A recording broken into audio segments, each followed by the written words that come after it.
guys. Oh, do this to them! I'm so sorry. You've killed them! Look at them!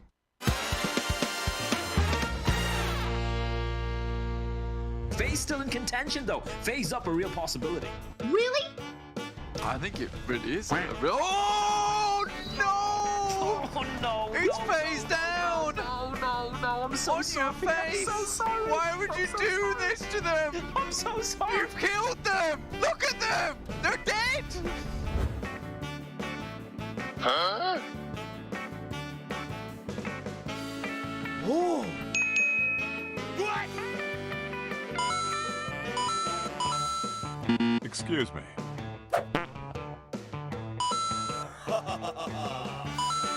He's waiting out. Just needs to move forward. They are out in the open. He's waiting for the tree to provide some cover. You can see he wants to move out to the right side here. He's we going go. for the shots. Lines up. The one for top. Looks for the knock and action.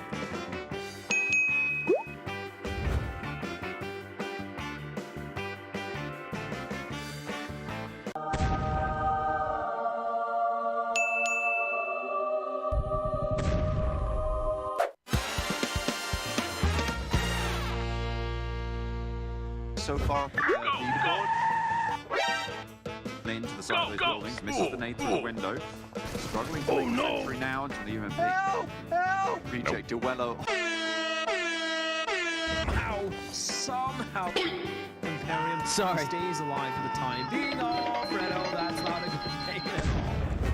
Was it Max? Well, Max, how do you like that? Well, Caleris first. Yeah, Max. Fine. How do you they're guaranteed a top 4. Attacker and Longs off, but they just might be arriving straight to their doom. A Molotov taking so much damage as well. Crossing from Nick with Galaxy effect. Freaking lord, he can never count him. You know he did. They just the kill for FaZe as Fredo's getting like, wait. Ow, oh no! Control of the building, rising.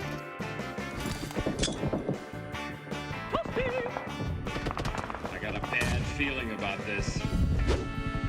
Nope. Huh?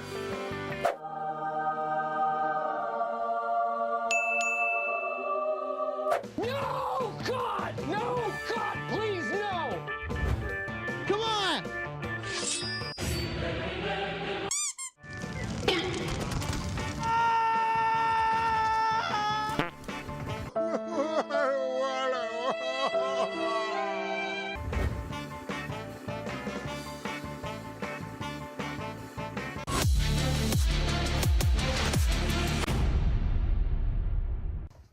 Probably trying to delay the inevitable. He spotted where all 3 members are, but for him to isolate these fights, getting 1v1s, I don't think they're going to be affording him that. He gets the first knock. Now, he has been tagged quite low. They're trying to confirm the kill, which he will, onto 8 so I guess that's the best case scenario there for 628. At least get the 1 point, but they will be knocked out as well, joining their Chinese counterparts in the form of Nova. Because if you look at the team list here, there's one massive team missing. Nova did not qualify into our second Super Weekend, but that worries me, Max. Is this replicating the performance from last year where they didn't qualify? I believe it was the second or third Super Weekend. I can't remember off the top of my head, but they still went on to win the entire event. Well, I think we've got to stop saying BTR prank, okay? I think that's not valid anymore. I think we've got to start saying this Nova prank that's happening right now, okay? They're just taking a little bit of a break, a small vacation before going into that third Super Weekend, which I'm pretty sure they're going to try their best to make it for that tournament. They're still trying to do that. Paraboy was the top 4 in terms of elimination at the end of the league play, and in terms of overall damage, he was top 3 right behind Action at top, which are you going to be Action at top after how good of a league player had? Pretty hard, but the fact that they've not qualified and the Paraboy is that high is so impressive. A little bit too deep, but this is the opportunity FaZe were looking for, and Tony K, Run and Gun, the Dogs Macabre, and Team Secret will be eliminated. Genesis Dogma helping them out, and FaZe Clan third place. Great work for MS Chonburi, and it's all on Stall, it's all on Pika, the 1v4. Looking unlikely, they're pushing in, and they make a quick work of it. For a moment there, Imperium, it's Stall with esports. I've seen him pull off almost 1v4s, but FaZe played that one to perfection. I don't it is technically the first back-to-back win in a singular day from the team, and it's FaZe able to get it, and they had such a good play from the very start to the very end. They played Ricardo and brings up a world of opportunities in terms of where you want to rotate, how you want to rotate. You go from good high ground position to good high ground position to just maximize the information input.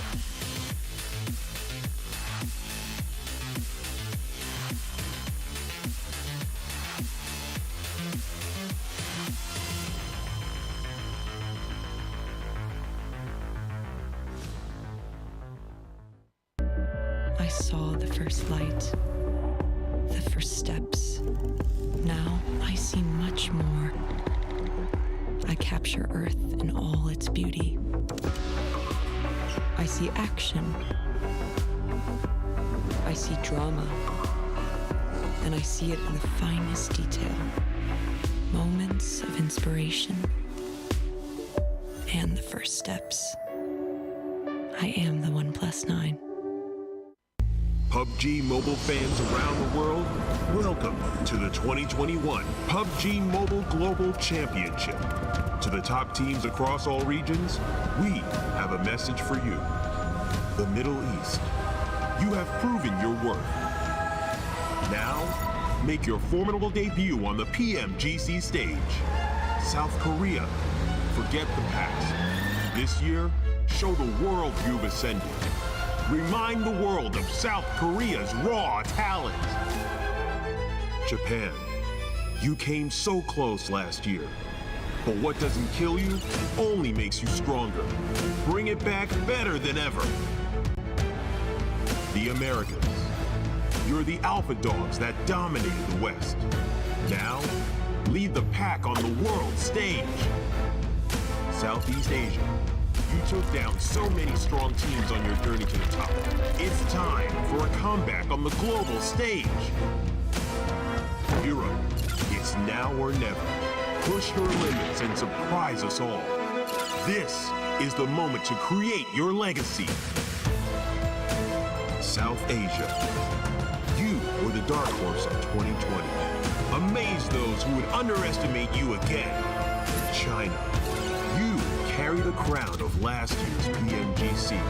Now, with everyone's eyes on you once more, can you secure back-to-back victories? PMGC needs a champion. The world needs a champion. Who will stand victorious in the end? Who will be next to glory?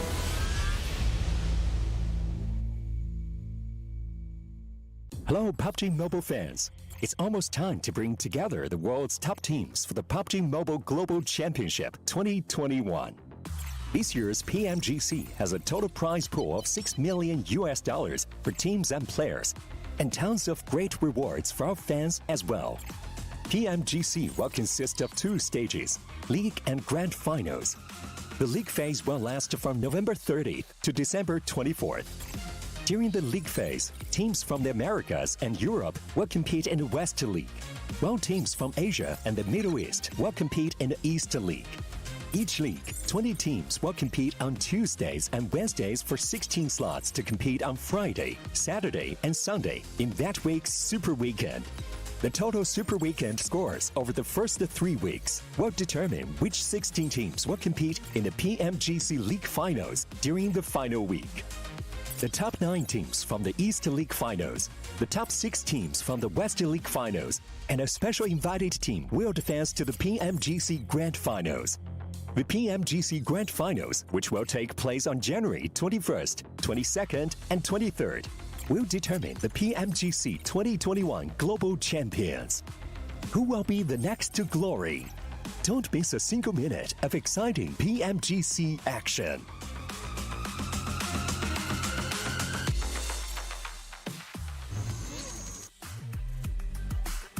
It is dawn of the final Super Weekend. Well, I guess it's not dawn. It is the day of the final Super Weekend, as all of these teams are trying to take a top 16 position at the end of our 3rd day of play here to determine if they're making it through the finals, or they unfortunately have to watch from the sidelines from their homes. A lot of money on the line here with $6 million in total, and every team wishes they could be a part of our grand finals kicking off next year in January, where it's going to be 6 teams from the West up against 9 teams from the East, and 1 special team coming in from India. Which team it's going to be? Well, we still don't know just quite yet, but we know it's going to be a kick-ass team, and it's going to be an exciting tournament nonetheless. I'm Jason Kaplan, joined by Clarus and Professor Tarzan. Speaking of kick-ass, gentlemen, we're back here once again. We've had some teams unfortunately fail to qualify. We've had some teams finally be able to make it through in time.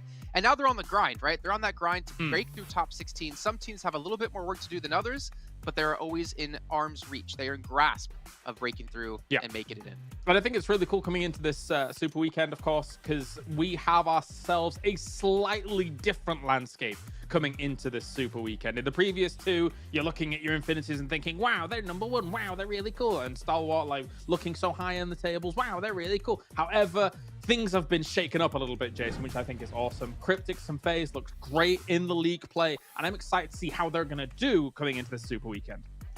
Yeah, exactly. And as you can talk about the Super Weekend here, this is our final Super Weekend. We've had 3 weeks of league play. Top 16 teams are able to get through to the Super Weekend every single week, where all their points will stick here in the Super Weekend to determine our top 16 at the end into our league finals. We're playing 6 matches a day across the 22nd, 23rd, and 24th. It's really not a lot of time here, Tarzan. If you're a team that's a marathon team and you can play out these long tournaments and do well, but you can't seem to do well and perform when it comes to just 3 days of matches, it's going to hurt you. And you need to be a really well-rounded team to be able to qualify. Yeah, of course. We talk about the mentality coming in as well. We look at these teams needing to catch up in points, right? Look at these teams that only played 1 Super Weekend. They actually did pretty well in that league stage. I think that is going to add a lot of spice to it. We're talking about Nova, Donwon Kia, and even Bigatron. They're doing quite well, like in the past 2 days, or should I say 2 days ago. So that is going to really switch things up. Well, we can see what they're playing for. $6 million total in prize pool. I mean, that's 5 times more, Clarus, than we had last year. I'm just really curious now, is PMGC 2022 going to have $30 million on the line? Well, if it does, then I'll also be asking for a pay rise. But I think, yeah, it would be fantastic for all of these teams if it does keep rising on up. But this is a huge prize pool. This is literally life-changing money. And I think all of these guys, you know, the way they grind, the way they're able to attain these very top spots here in this excruciatingly difficult game when you're playing at the top, it's very well deserved. So I'm excited for them.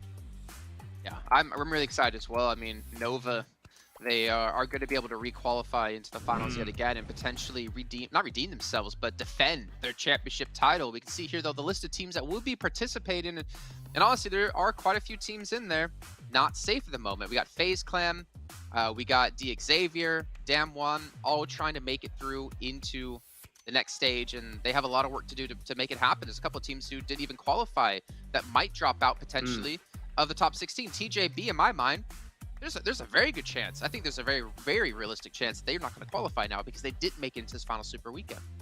It's tough, right? 163 points isn't gonna cut it, I feel like. Like, some of these teams come in with a lot more points in just 1 week, right? So if they can just repeat half of what they've done in those 1 Super Weekend that they played for these bottom teams, they are going to be okay. I think it's going to look very dire. Like, if certain teams haven't come up stronger, like Dead Ice guys, because they missed the last Super Weekend, but unlike these other teams who want to make it through again, they were not doing very good in that league play.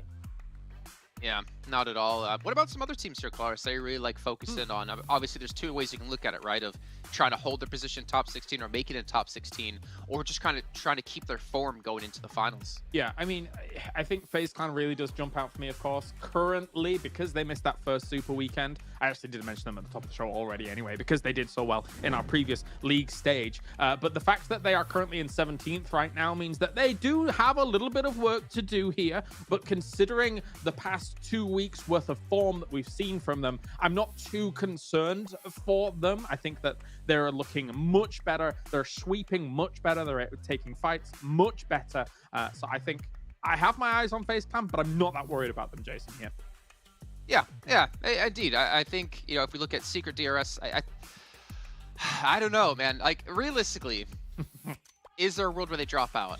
I find it hard. I mean, we had, 119 points for Bigatron, so if they double their points, they're up to, 130 238. Yeah. Or 238, sorry. They would pass Yeah. Secret and DRS, but I don't know if I can see like Xavier, Damwon be able to pull off the performance to pass 227 points. Yeah, I think they'll be safe. But that makes it quite exciting down towards the bottom, right? Because anybody, apart from TJB, anybody that's going to be fighting to stay in the grand finals has a the opportunity to defend themselves on the battleground right here, right now. So you're looking at those kind of anyone 19 through 11, I want to say, or even up to 10. I think all of those teams going to be jostling for position, and it could come down to the very final game. Actually, it will probably come down to the final game here in the Super Weekend. I mean, Tarzan, be perfectly honest with me. And every time I ask this question, I feel like I always get no, it's not going to happen. Hot drops, man.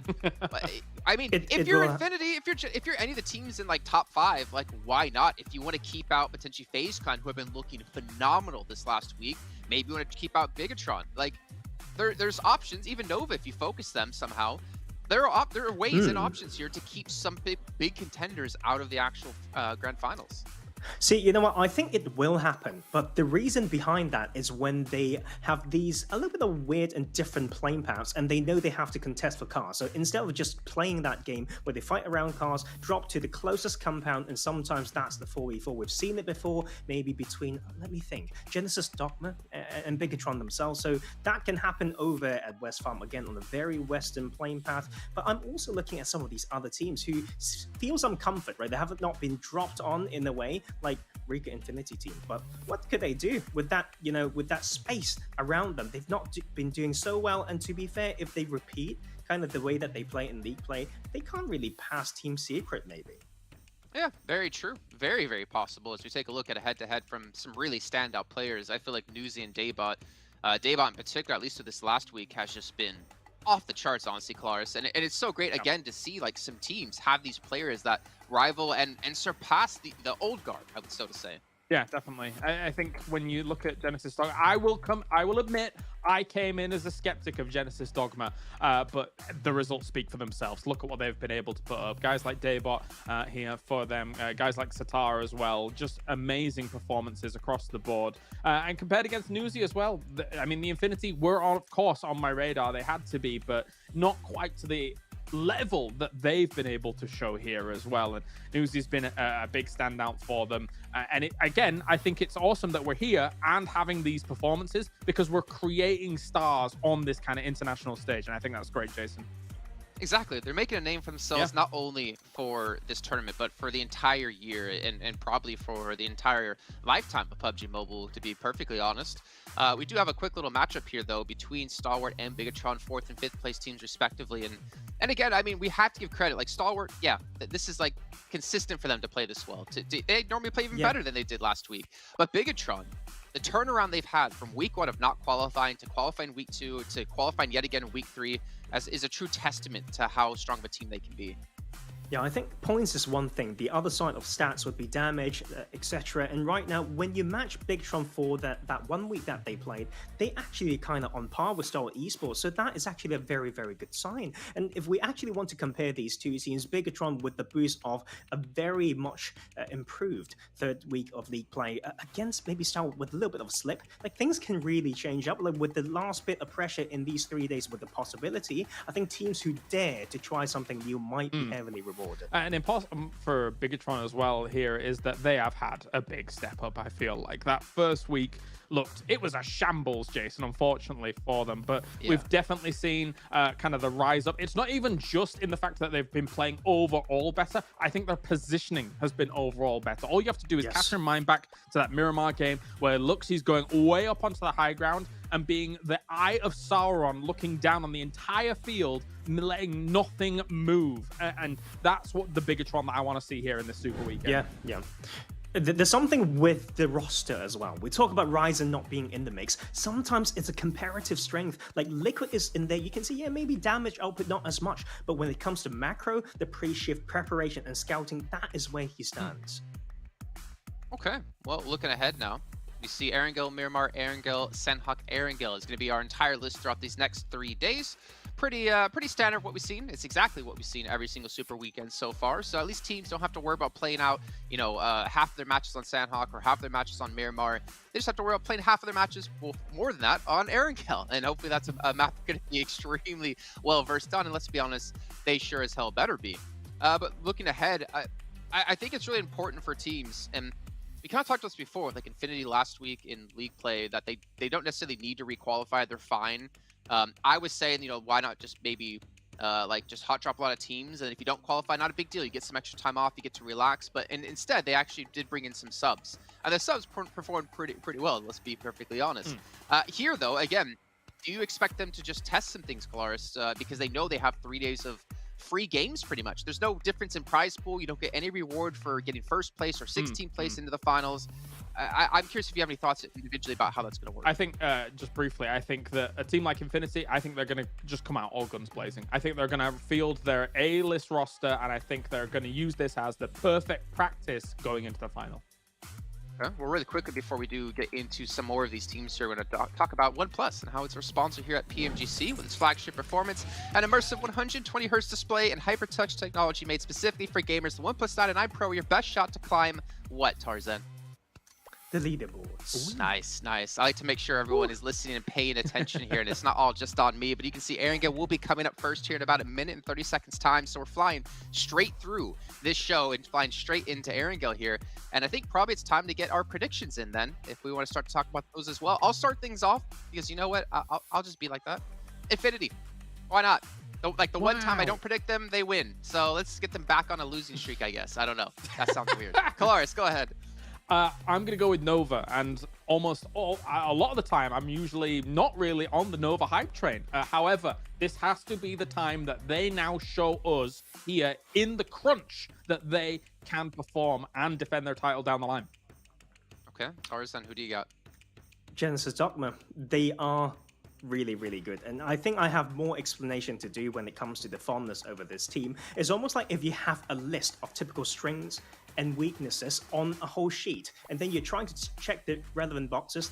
They have so many strengths and so little common weaknesses. Yeah, well, we'll see if they can keep those weaknesses very low indeed, as we're going to head over to our commentators. Speaking of weaknesses, Bled has done, if you saw his picture at the gym, and Imperium as well, both getting that iron pump. All right, thank you, Jason. I know I have none.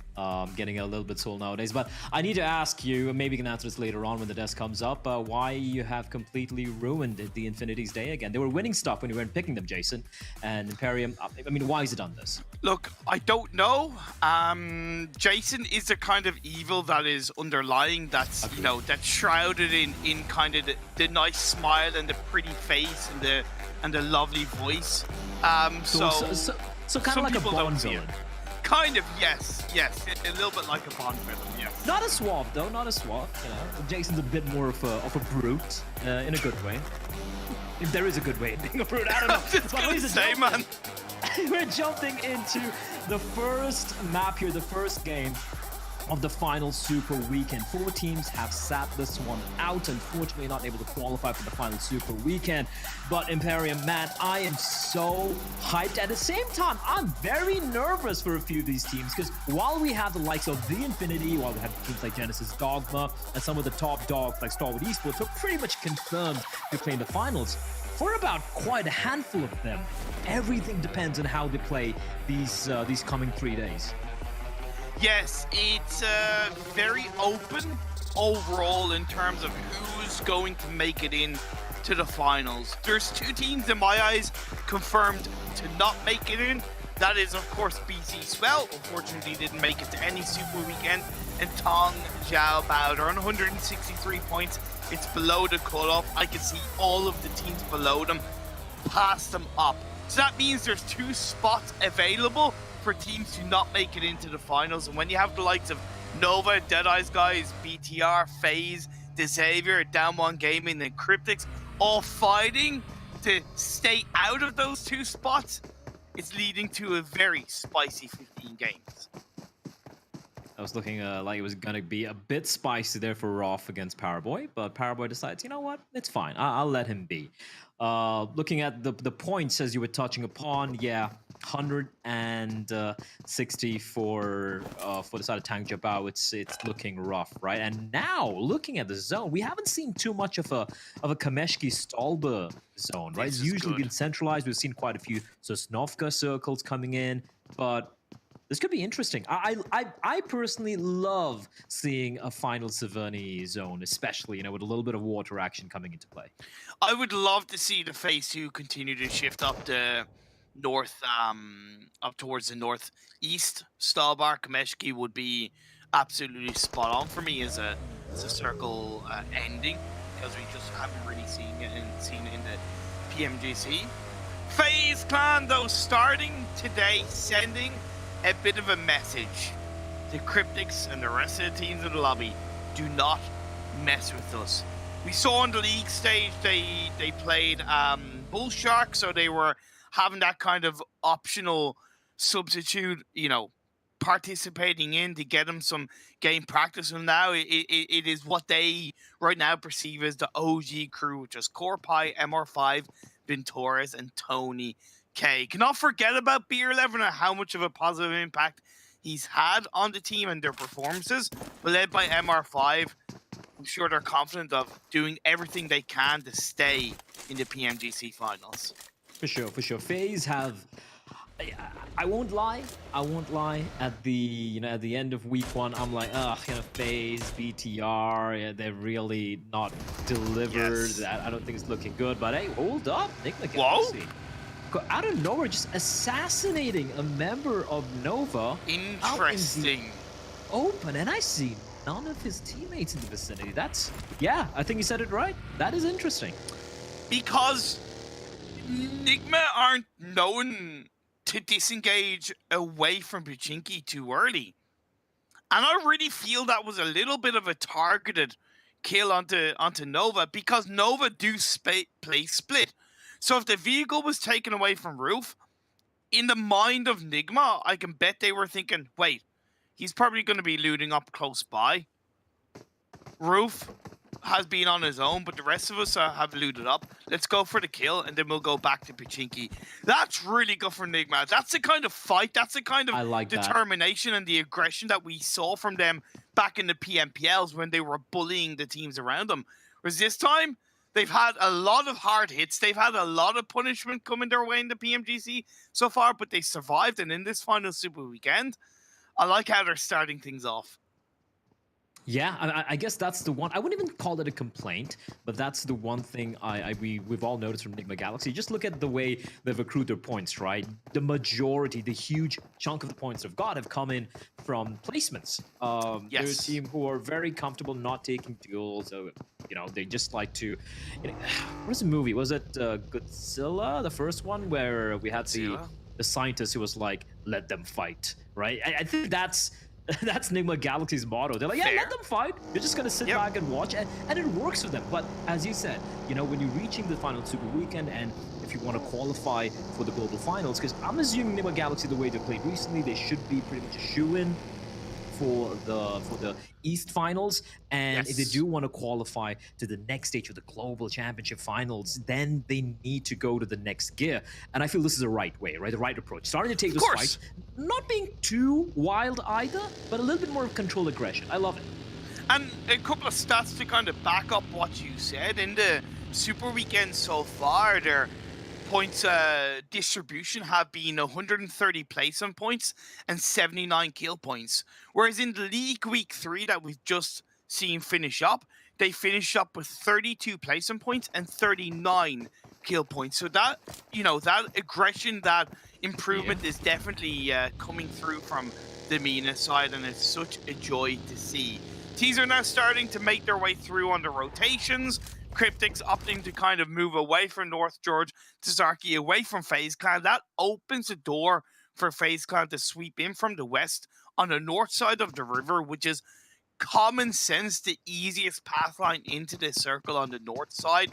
They do need to consider that phase 2 might shift down south, and that will make the kind of north of Yasnaya a little bit more congested. But for now, the entry point into phase 1 is pretty spot on for FaZe Clan, as Nova got caught out, now starting to make their way in. But 4 rivals are a little bit in front of them. A bit of lull in the action. Our 4 rivals, yeah, a few bullets being unleashed, but won't really find its mark. And while we do have a little bit of lull in the action, oh, Jimmy getting tagged down a little bit there, but he's fine, he's all good. Yeah, just reminding all our viewers as well, you know, that if you are watching this game either on YouTube or the in-game esports center, remember that we have a PMGC exclusive. We have the treasure box Imperium. Hell yeah! Redeem that. You can get some exclusive stuff right there.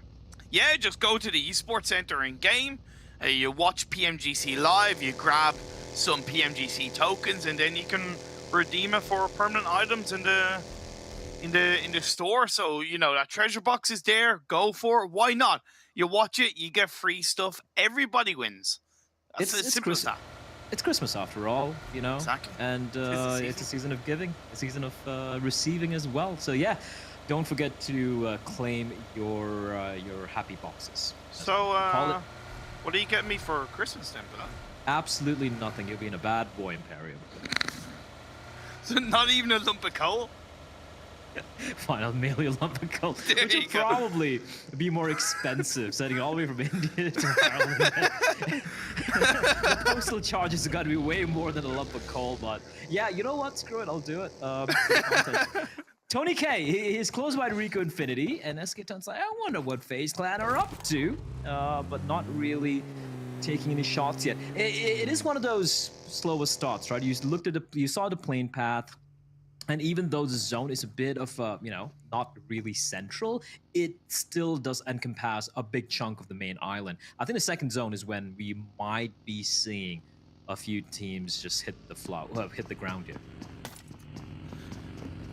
And that's where I really like FaZe Clan's rotation, because even though FaZe 2's popped up and it kind of has gone down southwest, they can still wrap around Stallbar and come in through the north edge. It is going to take some time if they go around Stallbar on the north side, but they can still come through on the south side and stay relatively out of trouble.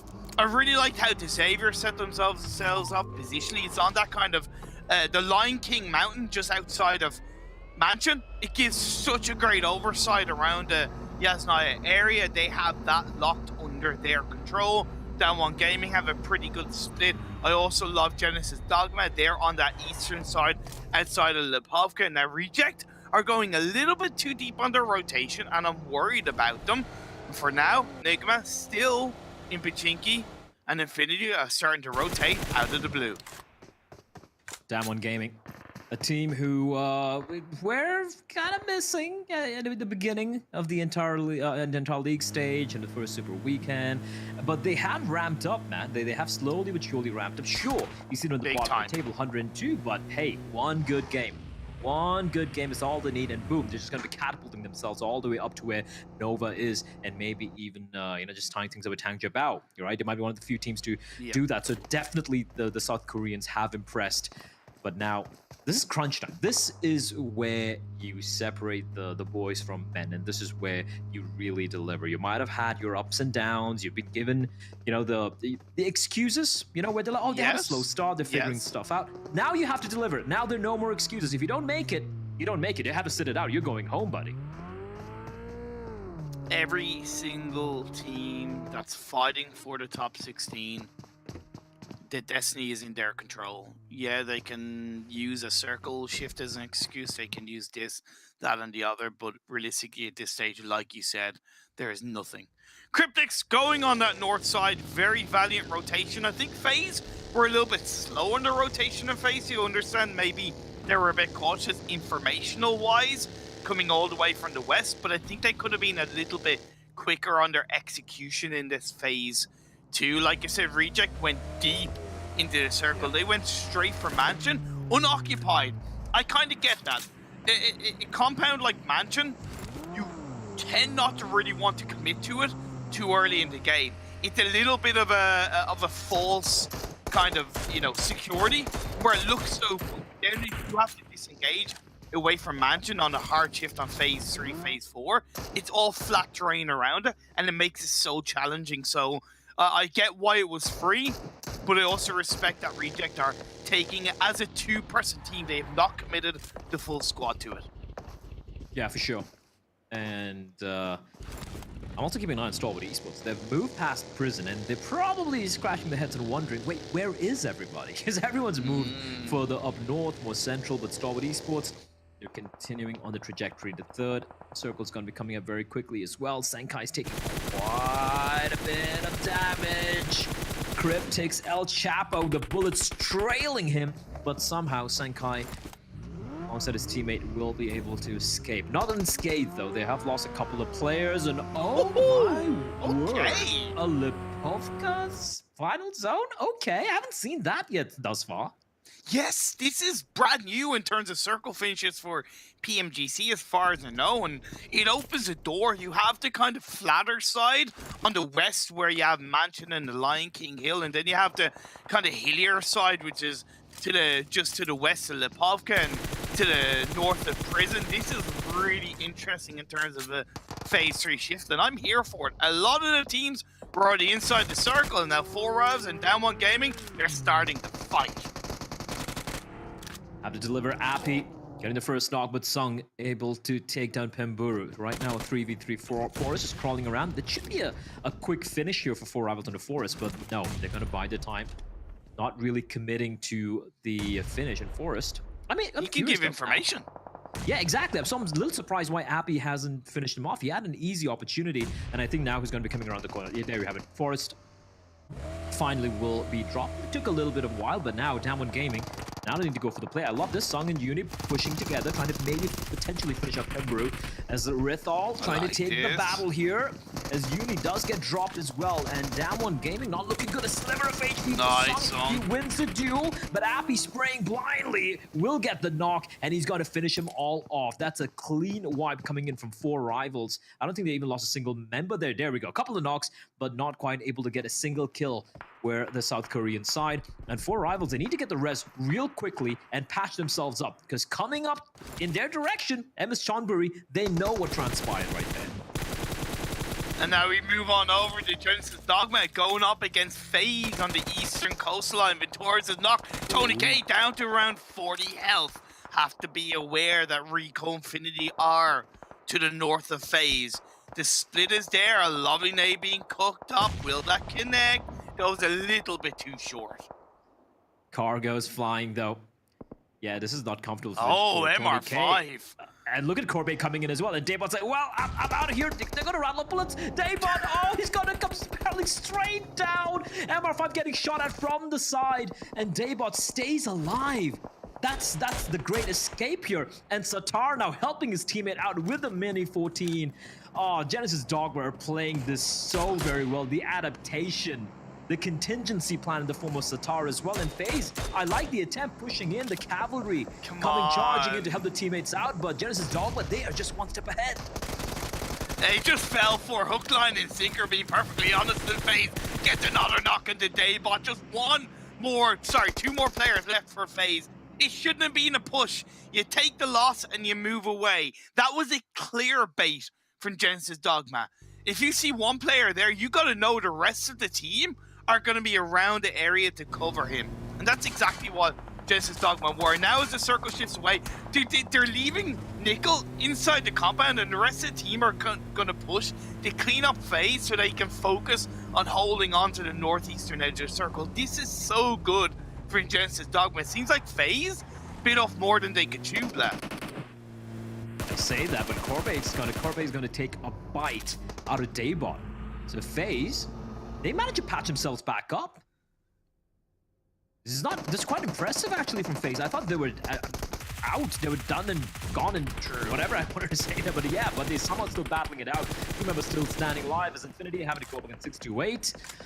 Looking at the kill feed, though, it looks like Genesis Dogma are once again making quick work. That does look like FaZe are out of it. There we go. For a moment there, I was starting to believe that they're gonna res themselves up. They're gonna take the fight back to Genesis Dogma, but Genesis Dogma, there's a reason why they have been picked to, at least one of our analysts picked them to win the chicken dinner. I do believe it was Kalaris, and fittingly so. They look good, just losing, not even losing a single man, and they have 4 kills to their name. 6-8. Holding on to that Prison Hill is always risky. Probably should have predicted that a team was going to be coming in from the south behind you. It has been Infinity, and 6-8 paid the price. The other 2 players that are left for 6-8 are now pushing in. As Nigma Galaxy gets a bit of a run over kill. Happy days on that one. Freak looking for another couple of shots as Action does what he can to support his teammate. Has to turn around though, because here's the thing, the compound Stalwart hold on to is good, but it has multiple angles of fire towards this direction. Yeah, and it's Nigma Galaxy. Okay, Rico Infinity. I didn't even realize there were bleeding players out. Well, it looks like they're down to just a 1 man. It's a bit of a rough start here for them. Oh, never mind, they've been eliminated. Just a rough start for the MENA team. Cryptix as well, still 2 players alive and kicking. 6-8 down to just a 2-man squad. And for Starboard Esports, you did point out how they need to be wary of other players, you know, third partying in. But looking at the map, I guess it's only Nigma Galaxy. And if look, I know that Nigma Galaxy have been a little bit more aggressive of late, but I feel like old habits just might kick in. I think they're just gonna keep quiet, play the edge of the zone, and be like, yeah, you guys fight it out. We'll just buy it a time. Well, and that's okay, because there's aggression and there's calculated aggression. The best teams always have calculated aggression. Don't know when to turn that on, right? What is it in the words of Spider-Man? With great power comes great responsibility.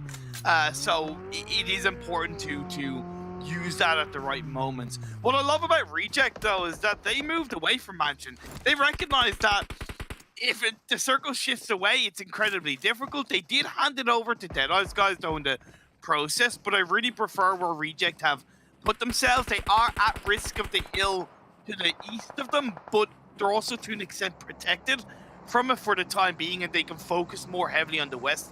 They have a lovely spread in that compound. MS Chambori, though, we saw them take out Rico Infinity. Their next target is most likely going to be 4 rivals on that north side, but the Xavier could third party. However, they've got to think about BTR. Look at how flat the terrain is. Oh, that zone. Oh boy. The Xavier and BTR. Whoever comes out on top of this, they're gonna be a pretty comfortable place. But yeah, the O boys coming out from you. This is open, plain, naked terrain, Imperium. Sure, maybe a couple of trees, maybe some kind of sloping, I wouldn't even call it hills, but mountains. But apart from that, this is gonna be just a battle royale of snakes eventually.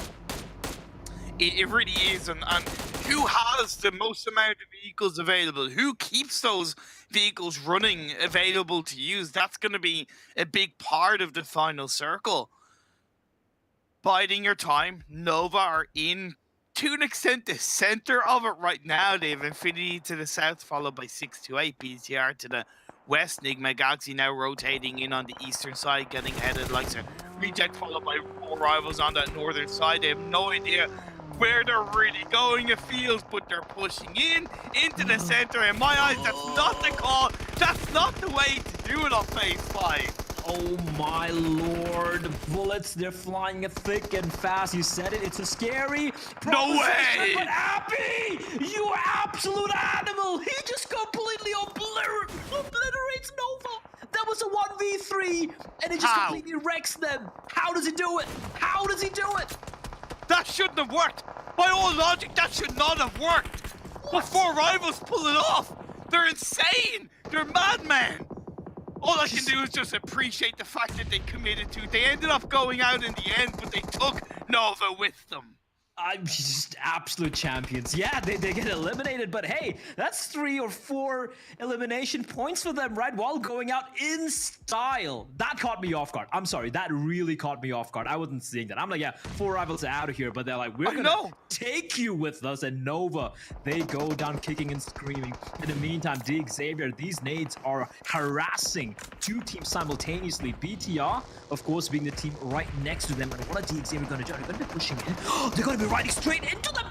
absolute insanity, and they're gonna get knocked down because of that Lamborghini. Having spotted Zuxi, deals a bit of damage. Doesn't exactly know where he is, and he gets shot from afar. Infinity, the saviors of BTR, as Stalwart Esports now having to go up close and against Genesis Dogma. Scry, he knows there's someone nearby in the smoke. He knows someone's lying prone. Eventually he'll fall, and Stalwart Esports now having to battle against Reject, because look at Sarah just charging into the direction. This is so good for Reject. They've left until kind of like the final second to push out that compound. Genesis Dogma got ahead of them. They took out Genesis Dogma. They're now coming in from behind. They're going to be able to take the shots on the Stalwart. However, Enigma Galaxy from that southeast side are taking advantage of them. Ray Joso gets knocked. Sarah gets knocked. Stalwart keep themselves alive. Pika and Scry, together they stand united. They stay up. I don't know how Stalwart is still alive and kicking. It looked like Reject were just completely going to ruin the day, but the tables have been flipped. And Reject, Duello, and Divine need to get the reses. Duello trying to provide a bit of suppressing fire in the direction of Stalwart now.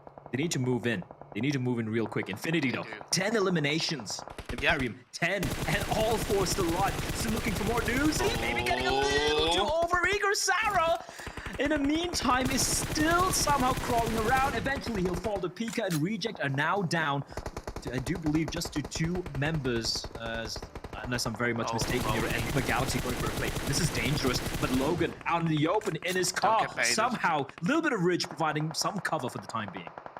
Modi's, he's on his own. Enigma have had a hell of a game. They are down to 2.5 because Freak is knocked down on his knees. So Hamodi throwing a nade forward is good, but it's also a bit of a risk because one nade towards him, he's going to get knocked. Reject end up going down at the hands of Stalwart. I appreciate what Reject were trying to do, just didn't work out in this case as Pika keeps himself alive. 5 teams left up. Deadeye's guys are still going strong, but they have to deal with MS Chambori. Hamodi quickly finished off though. Enigma Galaxy, they know they have to go for the play. That was a risk. Charging in straight into the Lion's Den. And Infinity, they're not stopping anytime soon. They're going for this. The nade, it looks good. Freak, oh, he dodges it somehow. Roth, in the meantime, will be finished off. Enigma Galaxy down just to 1 man. His head spotted, and he will be finished. Infinity 12 is still going, and the only team who could potentially take them down is seemingly MS Chonburi. Right now, on the edge of the circle, they got the vehicles, they got his compound, but Infinity, they look nigh untouchable. And for Stalwart Esports, Scry, the last man standing, he will be finished. And now it is a final 2 teams, 8 players in the server, a 4 versus 4. Look at Godtunny. He's holding on to that cover. He's keeping an eye on MS Chambori. This is perfect spread from Infinity. They knew that they couldn't really, secure the backs by having 4 players where they were, so they needed to have 1 player covering. MS Chambori had been able to go on the other side, but at the end of the day, like I said, Godtunny comes in to get 2 knocks to MS Chambori, and the advantage is once again over to Infinity. It's incredible. Did they have 14 eliminations? I know. They could actually get 18. I think that's a record, right? Like I think one team got a 17, but 18. It's looking likely. It's looking very likely. Now the res might just take place here, but no, first Jasper has to patch himself up, and while that's going on, the bullets are just whizzing past a couple of them, ramming into the body slot. TB13 has a lot of work to do. A wild spray coming out from his M4, not quite able to connect, but all the reses, Ponzai, if he gets res as well, it could still be a 4v4. MS Chonburi, they're not quite out yet. I was thinking, Infinity, please don't rely on the circle staying in your direction. You got to keep the pressure on. The little bit of a dip, it is to your advantage as well within the circle, but you just can't rely on it. They didn't. They pushed forward, and now MS Chambori, they're under a hell of a lot of pressure. Yeah, out in the open, barely any cover apart from a couple of trees. Another 2 knocks going the way of Infinity. Make that 3. Bonsai, last man standing, looking to stand and deliver. But I gotta say, it's looking unlikely. On 20 HP, 10 HP, and he will be finished eventually. MS Chonburi will fall after a valiant 1 last stand. But the Infinity, 18 eliminations, Imperium, and the chicken dinner. What a statement. They don't even need these points. Are we looking at the PMGC East champions right now? I can't help but feel that, man. I really can't. It's incredible the way they play. It's even more incredible that Jason picked them and they somehow broke the curse. They broke the curse. They won a chicken dinner with Jason picking them. It just... It's massive. Like, it's really hard to put into words how good this team plays. There's so much fluidity. They were one of the last teams into the circle on that south side in phase 3. But that's the thing. They understand that the play style that they play works with the circle shift. And they will adapt as the game goes and as every game goes. It seems like there's nothing they can't deal with. Yeah, okay, they're humans, so they're all, of course, going to make mistakes, but it just seems that, like, you give them like an inch and they're going to take a mile and a half, 2 miles, 3 miles, whatever it requires to get that chicken dinner, to get the result. But it was an action-packed game all the same. We haven't seen the circle end in this area of the map so far in the PMGC East. It was nice to see Mansion in play, the compounds around Mansion come into play, the hills and the prison area around, and we saw some early action with the likes of FaZe, Cryptix, and Genesis Dogman. Yeah, and just going back to the, not the final zone, but like the final few zones, right? Like, we saw Deadeye's guys and MS Seanbury just lying still. The zone was favoring them. Yes. They were much more closer, and it was the Infinity having to duke it out against some very heavy hitters. There were multiple teams. There was Stalwart around, there was Reject, and all these guys. And somehow Imperium, they managed to take them all down while keeping all 4 intact. That just boggles my mind. It just really proves how much control they have in this game and how well synergized they are as a team, how well in terms of communication they are. It's hard to put into words. It is very hard to put into words, but some people are very good at putting things into words. Of course, we have the desk coming up. Jason, they broke your curse. I have decided that come into the Super Weekend, I will give them finally my blessing. I've always been hesitant because they already had so many points and were already dominating everyone in the lobby. I was like, you know what, Infinity, just unleash yourselves. Just take them on. And they did. They tied the elimination record as well, putting up a ton of points, 33 for themselves. Well, who was the other team that did it? Was it Genesis Dogma or MS Chonburi that had 18 eliminations? Genesis Dogma on Erangel, yeah. Not bad. 33 points, my boys from Infinity. Well, Jason, even a broken clock is right twice a day. As you've predicted them almost every single game. So, but, you know, they did really well. I mean, I'll wait to see my next game prediction. Oh, no. Well, maybe that will be the twice a day. Anyway, we've got ourselves, this big win here from Infinity. They played this almost to perfection. Not only with the movements, but when they chose to make those moves is very important. It can be all too easy in these kinds of circles when there's not much cover. We've got to be center. I think Nova got a little bit unfortunate, even the circle shifting on towards them, towards the center. But then when they go down, 4 Rivals goes into that dip. But even that's too early. They get taken down. Infinity knows when to send a 2-2 in, control the West, making sure that nobody else is going to bomb into that spot and work their way up from the south. I think it was flawless execution from Infinity. Very, very, very good. I mean, you could see the split as well, Kalaris. We're talking about how crazily open that phase 5 was. Yeah. And you could see them leaving Logan. And he's like that man who said, I will not leave prison until I get enough of what it can provide. And he also even got info of the Eastern entering teams. That's how they play that so patiently. They know the pros and cons of their respective positions and just slowly move their way in.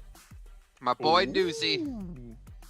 Yeah, 1,013 damage. I mean, what you guys didn't hear on broadcast, which the guys can totally confirm when we were watching the match, that I said Newsy's going to pop off, probably get himself 7 eliminations and 1,013 damage. I didn't get the team contribution percent correctly, though, so that was a little bit unfortunate. But either way, I mean, Newsy, again, how many times have we seen him be MVP? How many times have we seen Infinity in general just be in the MVP slots? Like, if we talk about Stalwart, obviously, I think that's the only other team that we've seen as often. Yeah, you're almost on point. I think you said 33.3 recurring on the percent. Yeah, so I had to Leroy it. Yeah, you were slightly off, but yeah, Newsy, what an absolute star. We talked about him at the top of the show, and once again, always proving that he is a star here yet again. And even towards the very end, I mean, you're looking at that fight against MS Chonburi, and they're already winning out the fight. But what are they doing? They're not even thinking about the current position that they're in. They're thinking 2 steps ahead. Okay, if MS Chonburi recovers from the knocks that we've gained, how are we going to suffocate them even more? And Newsy is that suffocation point on that eastern side, finding that alternate angle and making it almost impossible for Emma Strawberry to make the recovery. So I really like, even when they're at the advantage, still thinking for how can we get more advantage. Yes, and this team was the one that we popped the question and wondered what they were doing with the tested, like with the roster that they had, right? So, of course, we thought, can they transition back in with no problems? And we've got our answer. They've got their test. They will continue with the domination. They don't look scared at all. They look phenomenal. Yeah, and the thing is, they've not stopped performing like this. Yeah. This entire... Okay, except... All right, sorry. Let me correct myself here, because I know someone in chat will be like, well, Jason, if you look back to week 1 league play, they actually placed 15th.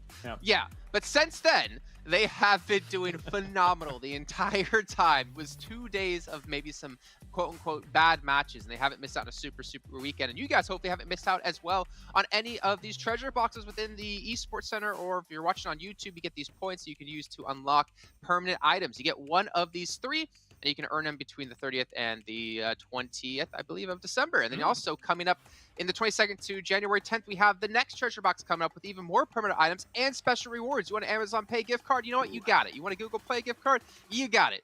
But it's going to be probably, well, the stuff that I don't want. Let's just say that, because I can use some of those bad boys. Well, no, Tarzan, you don't get any of that.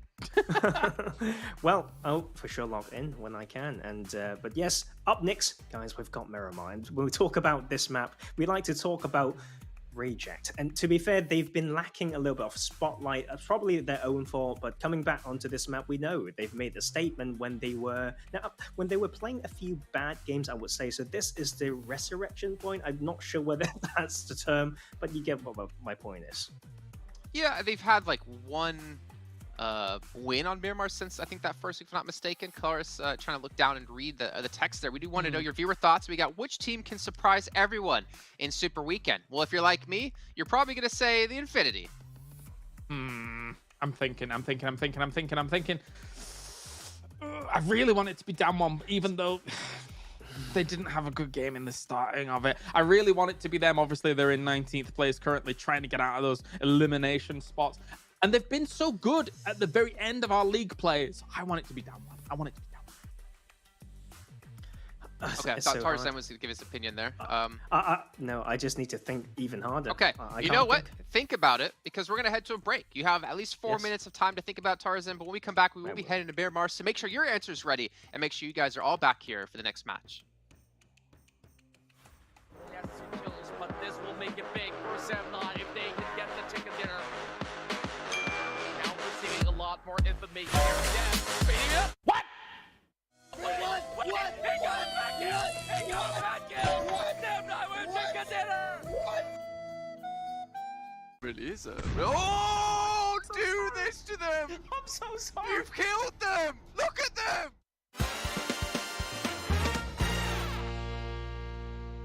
FaZe still in contention though. FaZe up a real possibility. Really? I think it really is. Oh no! Oh no! It's FaZe down! No, I'm so sorry. On your face! I'm so sorry. Why would you do this to them? I'm so sorry. You've killed them! Look at them! They're dead! Huh? Oh! What? Excuse me.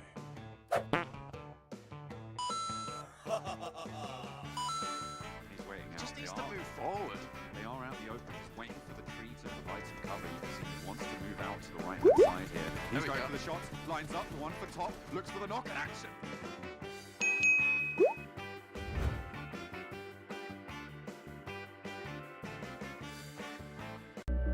I saw the first light, the first steps. Now I see much more. I capture Earth in all its beauty. I see action. I see drama. And I see it in the finest detail. Moments of inspiration. And the first steps. I am the 1+9. All right, welcome back, everyone, to PMGC 21 East League. As Tarzan now, finally, it is your chance to answer. Hopefully you took this time in the break to think about it. Who do you got? I've got Dead Eyes, guys, because they have not shown any signs of domination or like proactive fighting or anything, but that makes it a surprise if they do well. Okay, well, you know what? That is technically true. I can't argue against you at all in this one. But Miramar is going to be coming up next, and I would love to see Reject step up. I would love to see, we've had Infinity, not to keep harshing on my team. Sanhok, almost every single time they played Sanhok, they had a phenomenal result, right? I want to see other teams have that kind of same result. I think the problem is Sanhok's such an oddball of a map, right? Or it's such an outlier of a map to be played, Claris, that it's a lot harder to be consistent on Miramar and Erangel when those are played so much more heavily. Yeah, Sanhok's you play in such a different way to Miramar and Erangel. I mean, obviously, when you're looking at max render distance and trying to deal with that on Miramar and Erangel, oftentimes there's big areas, of area That's a lot of cover. That's a lot of damage. But Sanhok, far more about those close fights. Even those long range fights in inverted commas end up being kind of like half the distance of Miramar and Erangel. So you got to be very, very accurate, very, very consistently. And that's obviously very hard to do, but we can see even some throwables being used in Nuzi. Obviously, we talk a ton about as being an MVP, but I feel like we really have to focus maybe a little bit better on that when it comes to utility and its usage. We've seen a lot of great smoke plays. Thinking back to week 1, using it to aggress onto a position. We've seen it used to eliminate vision out of some teams, so teams can like rotate through or have a better angle. I'm actually curious. Maybe that's part of what makes Infinity so good, but also their scouting, as we were talking about last match. We're watching, like they're very aware of what they should be doing at almost all times, and they're always like trying to read ahead into the future. 2 steps ahead, I think you mentioned, Claris. Yeah, definitely so. They understand that you've always got to press your advantage. And how do you do that best? Keep looking for more advantage. Easy. All right, prediction time. Tarzan, really quickly, because they have about 20 seconds till we need to get to the casters. So who do you have? Reject. Too quick. Elaborate a little bit now. Okay, you lost your time to elaborate. No, it's too late. You had that window there. There was an awkward pause. Claris, go ahead. Cryptics, the last 2 Miramars were 3rd and 1st. Let's see if they can roll with it. Okay, well, my prediction, you guys all know who it's going to be at home. It is the Genesis Dogma, not the Infinity. I'm changing things up. I'm going to get a chicken dinner every single day today, and every team I pick is going to win. And at the end of the day, I'm going to probably go buy a lottery ticket if that's possible, because then I'm going to win a lot of money. And maybe you won't see me tomorrow. Who knows? Maybe we'll be on a private jet flight to a nice vacation. But there's our predictions. I believe it is time to head to our commentators. Just wait on the guaranteed confirmation, because I don't want to rush into this one. It seems we have a little bit more time. All right, finally, Tarzan, go ahead. Elaborate on your pick for Reject. Okay, so we want to see teams to do well on specific maps. Sometimes almost like you want to see map-specific weakness so you can punish certain teams. So they are that team that for sure, shown on there. So I want, some sort of consistency in there. It's not an easy map to play well on. We talk about the terrains, how punishable it is when you don't have the macros to really support it. So yeah. All right, that's the end of your time. Perfect. Time, the alarm went off, the clock, whatever you want to say. Let's head over to our commentators. Thank you, Claris, with Bled and Imperium. Jason's he's a bit of a bully, man. He's bullying Tarzan, and now he's like, I'm gonna pick a Genesis Dogma. Screw Infinity. Like, what's that? I don't get it. Look, my dad always said you can say whatever you want once you have a smile on your face while you're saying it, and that seems to be what Jason does. But it's all right. We still love him, and he's a pretty awesome person. Well, yeah, unless he wins a lottery ticket and he just leaves all of us tomorrow, in which case, I guess, I don't know, one of us will have to host Imperium. But here we go. Second game of the day. I do like Claris picking Cryptics because they've impressed us quite a bit in the Miramars, because we saw quite a bit of Miramars in the league stage of week 3. Yeah, league stage week 3, they stepped up to play big time, getting 2 chicken dinners, my apologies. And their performance in Miramar was 13 points per game across the 4 Miramar games they played. It wasn't as high as Erangel, but it was still pretty impressive. So yeah, Cryptics is a good shout for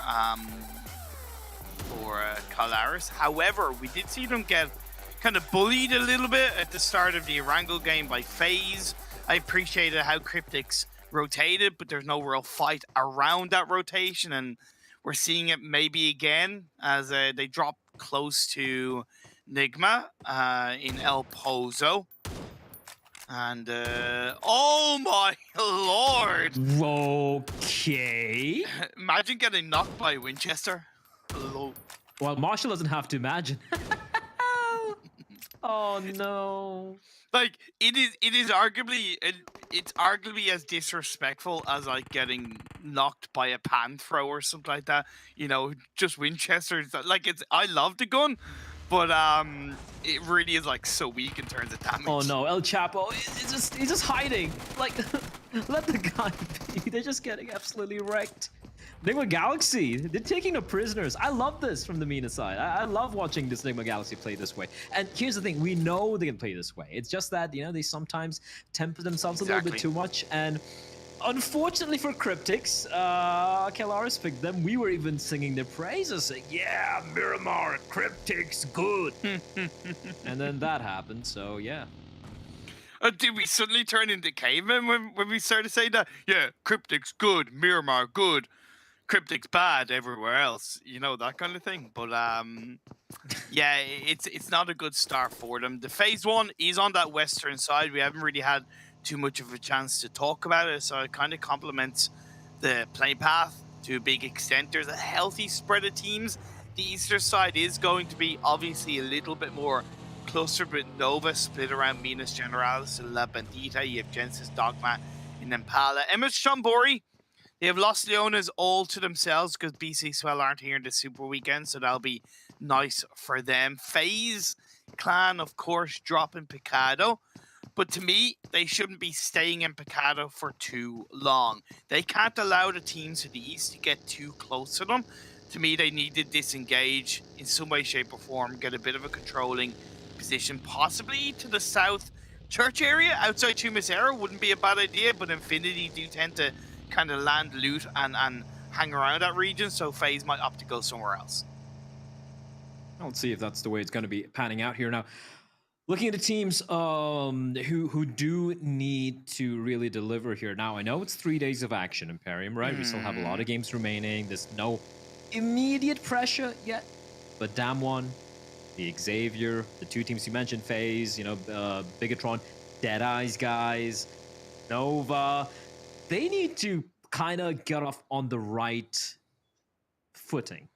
Oh, yes. And at least based on the first game, it wasn't looking so great for the majority of them. I might even say for all of them. No, and that to an extent cancels each other out, and it's even, I suppose, healthy if you're Tong Jiabao watching on the sidelines, hoping and praying for an absolute miracle in that regard. So yeah, it's not the best, but there's still 14 more games to go. So I'm gonna wait a little bit longer to form a bigger opinion on who really is struggling across the board. It's hard to tell based on just one match. As Reject catch out Deadeye's guys. A lovely double knock by Duello. You take that one right to the bank, and now on top starts to try and dance away. And here's the thing. I don't hold this against Deadeyes because as far as I know, Reject don't really loot on this northern side of the map. They normally go to the south of Los Leones. And I believe with the plane path, they felt it was safer to go for shorter drop on the north side rather than go for that kind of longer south where you have the likes of Infinity, MS Chambori, where when you're relying on vehicles in Miramar, you can see yourself get caught out, Cryptics being the prime example at the hands of Enigma. So I don't hold it against Deadeye's guys, but also Deadeye's guys should be looking at the parachutes, the amount of parachutes that are dropping around them, and being able to kind of give that kind of information over to their teammates. How much, like, look, you are well more versed with the, you know, with more regions when it comes to professional PUBG Mobile Imperium, and I have no doubts about that. You know what? I'll get back to that. Ruff's trying to... Oh, no.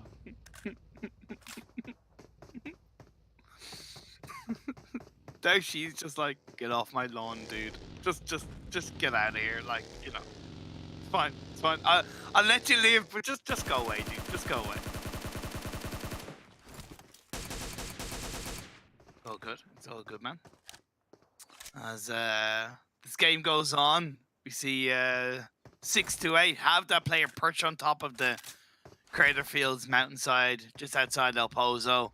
And it's just such a good position for him to be because the rest of the team are continuing to loot up the power grid region. So it creates so much more of a bubble for the rest of the team to play around and to move in and to react to phase 2. So even though knock wasn't confirmed, it was still great play from Daoshi.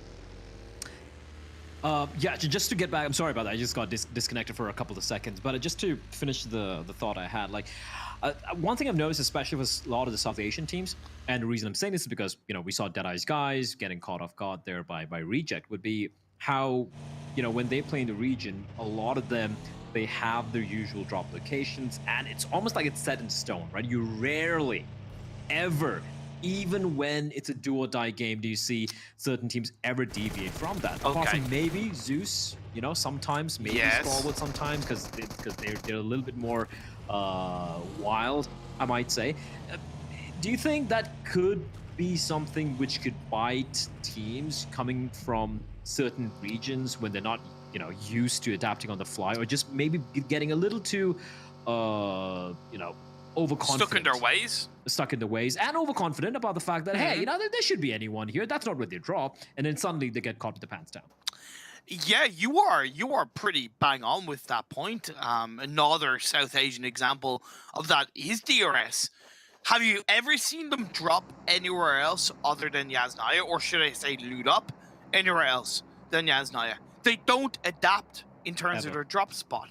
Now, I will always appreciate a team kind of sticking to their guns, but if it comes in the form of getting punished at the start by losing one or two players in what is clearly common sense, a very, very risky drop from the playing path, just have that alternative, have that plan B, have that plan C. When you start the game with that idea in your head, it allows you to adapt a little bit quicker on the fly. So yeah, you hit the nail on the head big time, just like this phase 2 has hit all of these players in the face as it shifts down the southwest towards Los Leones. Great for MS Chambori, of course, and even to an extent Genesis Dogma. I did make note that FaZe would want to move out of Picado, and this is the reason why. Nova, Genesis Dogma, 628, 4 Rivals as an example, all very close to that Picado area. It's just a shame for FaZe that it kind of shifted in the opposite direction of where they went on that phase 1 rotation, but I appreciate that they recognized the threat of hanging around Picado for too long. Yeah, Picado, a town where many a team have met a very grisly end. Man, I've met a lot of grisly ends dropping towards Picado. Oh, dude, it's so fun. It's so fun. It is to drop fun, in Picado. but it's annoying when, like, you know, you're playing with a squad and your squad survives and you're the one who died and you're like, well, what do I do now? Well, what does Annis do? I've never had that happen to me. Yeah, well, See, I always guess you're just better. I guess you're just better than I am. Or maybe you just don't fight, Imperium. Maybe you're just hiding in a corner, just cowering. Maybe that's why you stay alive. Don't reveal sorry. Yeah, just ignore what I said. Thousands of people watching. Yeah, ignore what I said. Imperium doesn't hide. He goes all in. He is Rambo incarnate. Rico Infinity, unfortunately, are not Rambos incarnate. They will not necessarily. They don't want to really take the particular duel. Obviously, Enigma Galaxy are much more. Hold on. They're just grouped up right now, and they're hearing all this commotion. They're hearing the vehicles afar. Speaking of vehicles, Logan is going to make a quick exit. And with Sean Burry, maybe looking for some vengeance from the previous game, because that was a 4v4 which could have honestly gone either way. Really could have overall, but in the end, Infinity were just better. I'll just say, yeah, they're just Infinity better. are just better. And one thing, it's actually really funny about the Infinity, because back in the first Super Weekend, Erangel was their weakest map by far. As a point of reference, 7 points per game in Erangel compared to around 14 and 13 for the 2 other maps. And I said to you during that third Super Weekend, I said, if they can clean up Erangel and get stronger points in Erangel, they will be an extremely dangerous team. And look at them now. They consistently perform on Erangel, they consistently perform on every single map, and they're currently at the top of the standings in this Super Weekend. It's just amazing to see for them to see their own awareness in that and go, wait, Erangel, we're not looking the best on that. Let's improve. And then we have the other map sorted.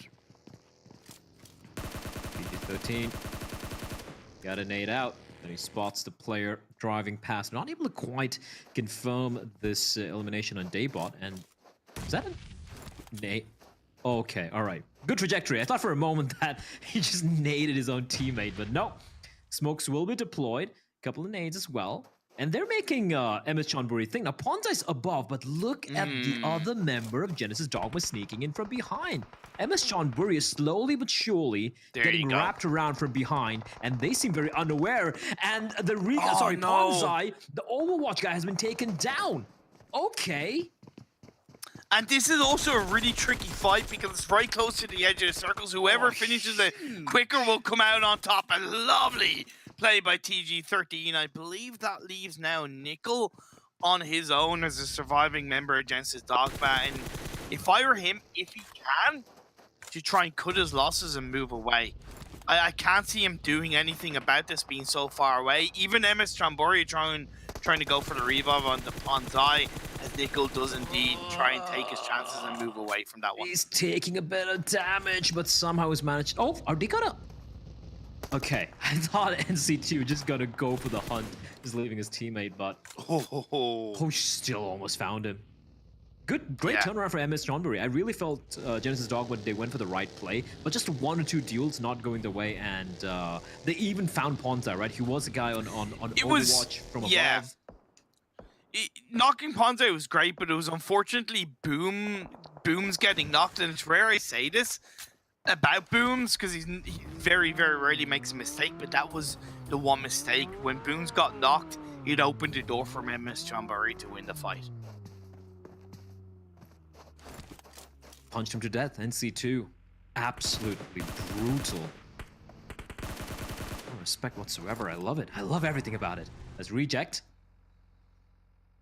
On a bit of a warpath since the previous game, and they maybe not really looking to chase down the Xavier because Reiji, they've got, it's almost like they're shepherding it in the direction of Reiji, but now Reiji's alone. He's all alone, and the Xavier, they're like, well, let's take care of him, hold on to this compound, and then get rid of the other members of Reject. But for how long can Reiji so stay alive? That's the question. He's running around, he's going to take the duel, and he will quickly be put down. And with that, the decision has been made for Reject. They're like, yeah, if he stayed alive, could have come in and try and help him out. But with him going down, Reject decide that's really not worth it. It's just down to a two-man squad. And yeah, a great turnaround coming in there for their opponents. Phase 3 Blue Zone is starting to close in. You have now One Gaming in a good position. Nigma have been rotating through this game extremely well. BTR not knowing that Deadeye's guys is there. Liquid will get found and will get knocked, but the rest of Deadeye's need to respond. On top, down to around 30 health. As hanging onto the wall, Zuxi is pushing in. Shifu, you need to help him out there, buddy. Zuxi will find on top, and Shifu, half HP. What can he possibly do? They're out in the blue. And Shifu's actually inside, so he could potentially just keep them and ruin their day, but no. It looks like BTR are somehow gonna be able to come out on top there. In the meantime, MS Chonburi now going against the Xavier, who seemed to be just a non-stop movement on the vehicles. And Frankie, a prolonged spray coming in from Ponzai, but he will be finished off by NC2. Stalwart now against their the counterparts in the name of 628. The two STEs going up against each other, but 628 have a massive advantage. It's a 1 versus 4 for Scry, and as incredible as this player is, it is looking very, very unlikely. 628 don't even have a single player getting knocked down, and they make very quick work of Stalwart Esports.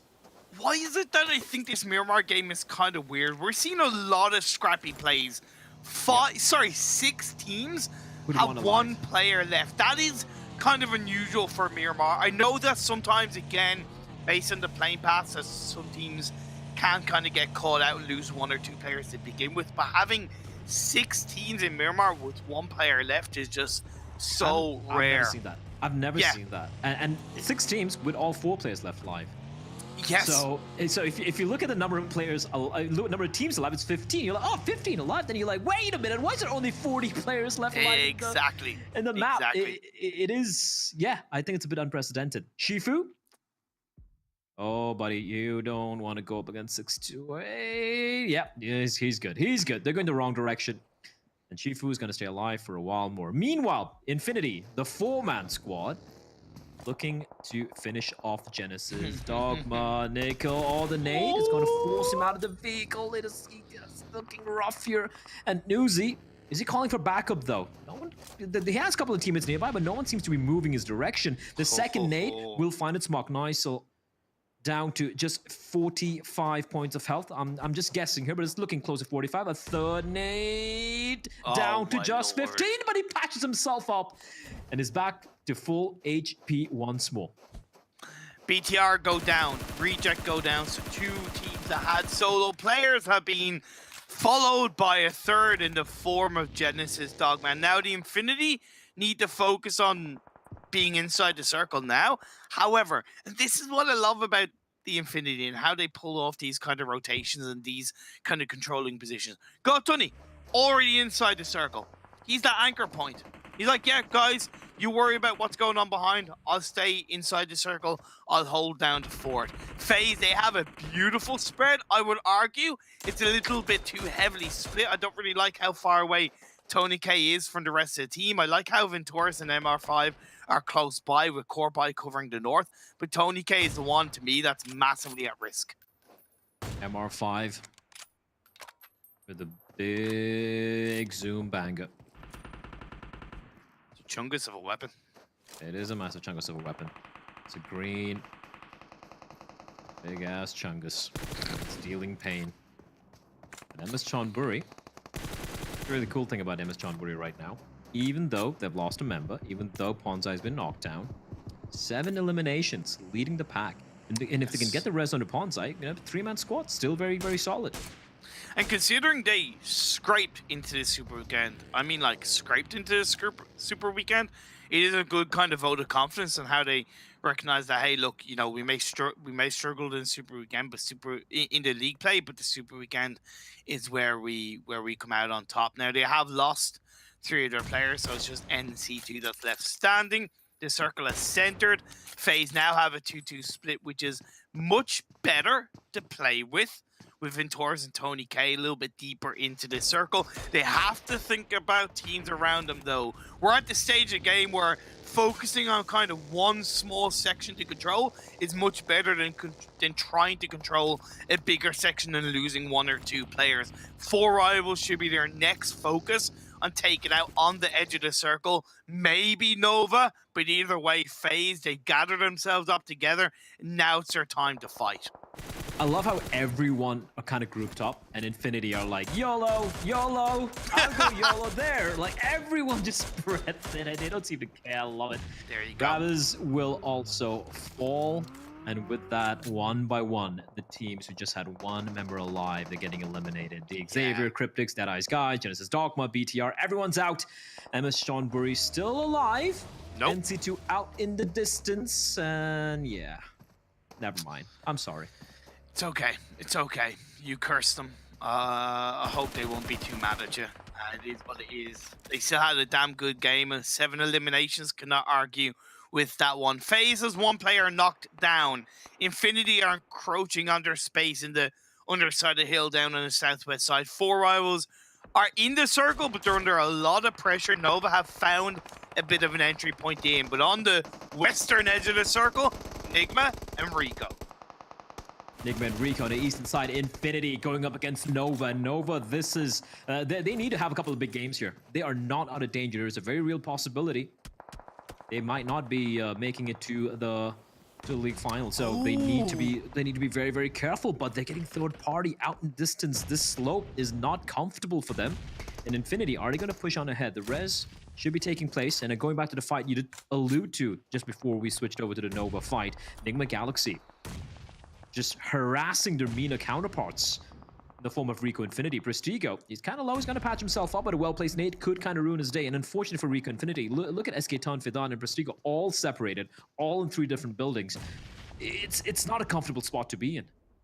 Yeah, it's understandable because nades are such a big part of trying to encroach on a building, but it's the fact that nobody can really support each other because they're all in separate buildings and no one building has really any kind of higher elevation point. So it's going to take a miracle for Rico to come out on top of this one as the Infinity gets a clean knock onto Jimmy, but Godtony is knocked in return. Turns around, King gets a second. Nova, they were asked to deliver, and they are delivering. Kings and Powerboy, the nades are good. Mela just crawling out of the open, blood coming out of every orifice, not looking good. Just the rest is taking place though for Infinity in the meantime, as FaZe is taking pot shots to you. Yang needs to be careful, Tony can't get a shot from all the way below, and I do believe that was Damwon Gaming unless I'm very much mistaken, so they need to be wary. They need to be careful that they're not the only team out here. Why aren't FaZe third-partying this though, right? You hear the shots directly behind you. It's a perfect time to strike. Well, Nova striking with furious anger and great wrath as Tunny, God Tunny, needs to live up to his name, but a shot being shot by Jimmy! And Kings, they take out Infinity. And the beast has been stopped, at least here on Miramar, the second map. Oh, Forest? Now, oh, wait, what? Wait, what? Yeah, he got a nade knock onto Jimmy. Oh, there we go, from downhill. You can see FaZe. Now they're coming in. Now they're taking a fight to Nova, and Nova getting sandwiched between Damwon Gaming as well as FaZe. In the meantime, 628 going up against 4 rivals. 628, they still have 3 members alive and kicking, and Nova, they're not going down without a fight, getting a couple of knocks. Incendiaries, Molotovs being tossed in as well. Paraboy and King, they're taking a fight to FaZe. Ventoris and MR5, they spot Paraboy, and Paraboy just comes charging in. MR5 gets knocked down, and FaZe are getting eviscerated. What a play! What a play from Nova! They had 3 minutes of being able to third party the fight between Nova and Infinity. They didn't. Nova took out Infinity, and then Nova show why they are here to play, why they don't take for granted the fact they didn't make it into the second Super Weekend. Very strong performances from King and Powerboy as a duo, but now their next target is 4 rivals. 4v2, v3, v1, v1. Could find him. Enigma Galaxy, the 4 alive. This is a great opportunity. As long as 4 rivals get screwed here by Nova. And Nova maybe getting a little too over-eager here. They need to just jump on across, and because of that, eventually they will fall. But what an outing it was from the Chinese side. Incredible ability, holding their own, even though they were down to a 2-man squad. Playzone will take down Uni, guaranteeing themselves a 4th place finish. They're going to be reasonably happy with that role, Damwon Gaming. And now Enigma Galaxy. This looks like a chicken dinner for them to lose. 4 alive, and it's what, a 4v2v1.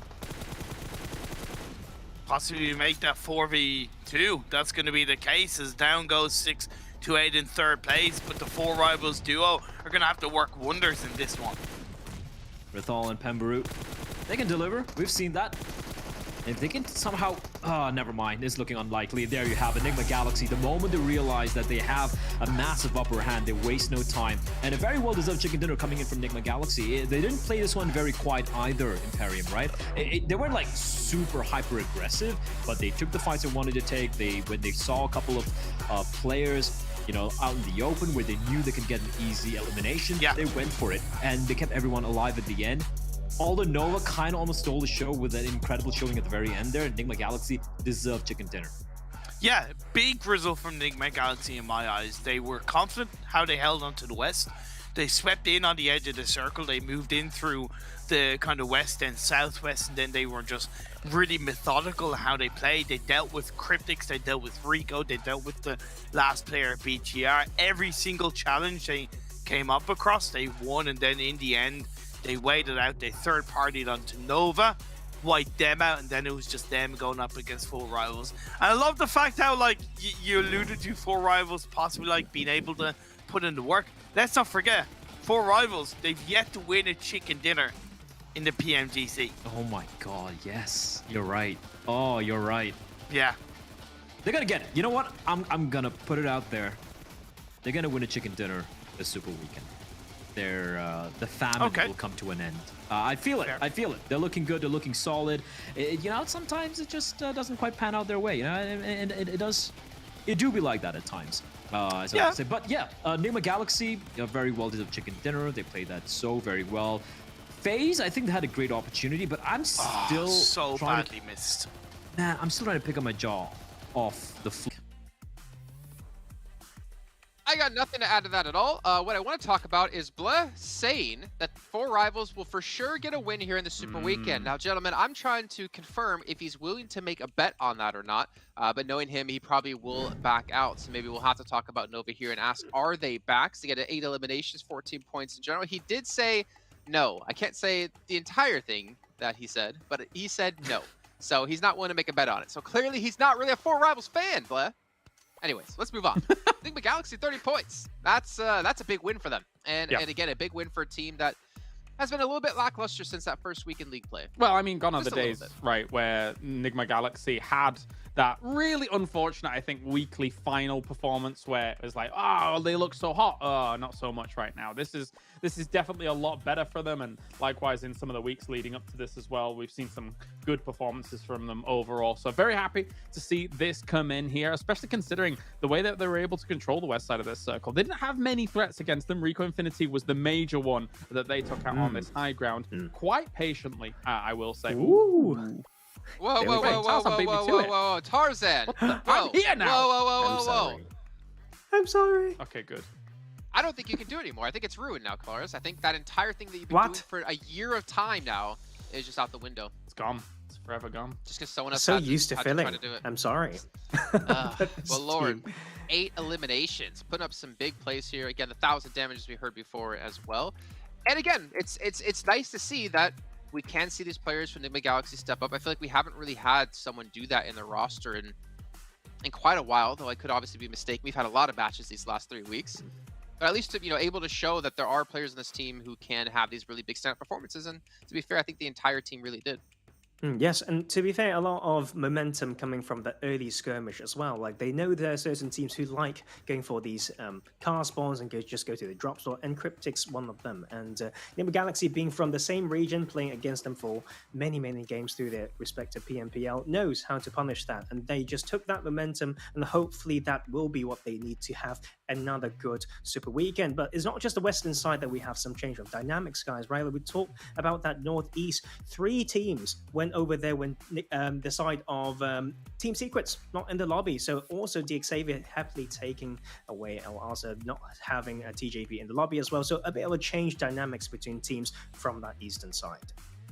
Yeah, thank you, Max Ben, for pointing that out as well here for us, because it is very interesting to see teams changing their locations depending on who is in the lobby and who's not. And also, just to quickly correct myself, I do want to give credit to Enigma Galaxy, because in week 2, they had 162 points. Yeah. They were the 3rd highest point scoring team.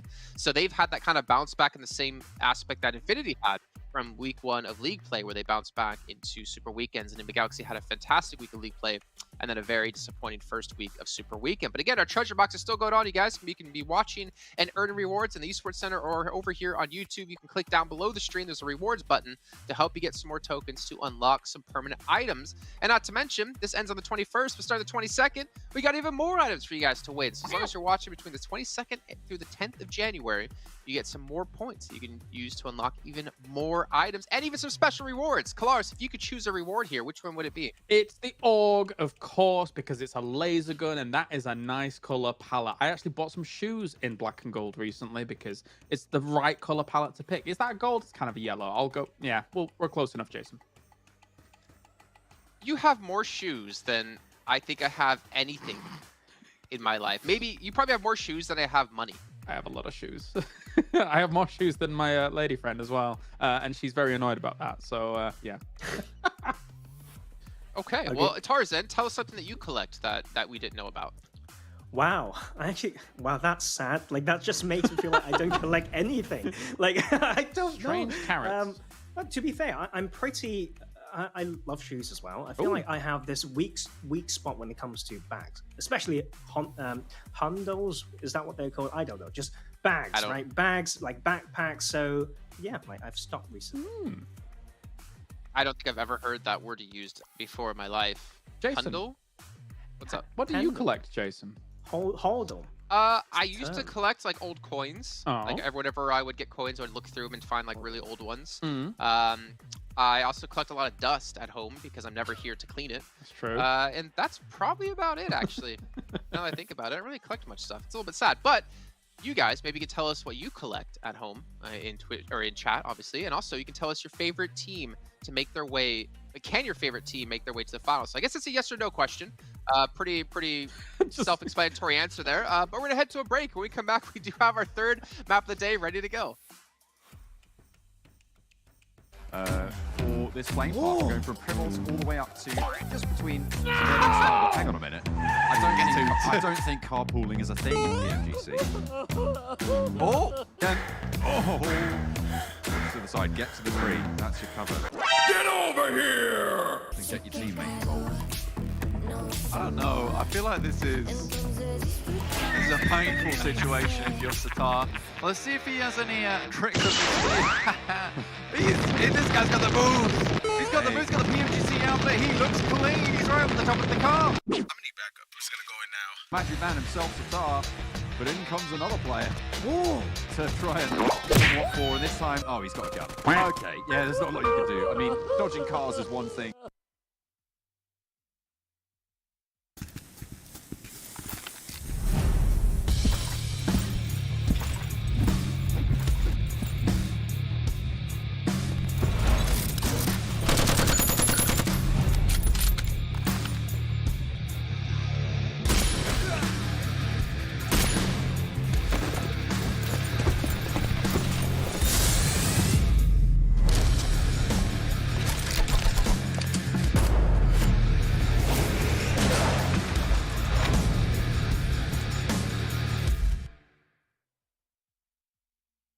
Oh my god! It's Ragey with the 4v1, taking down the whole... He came in from the grass!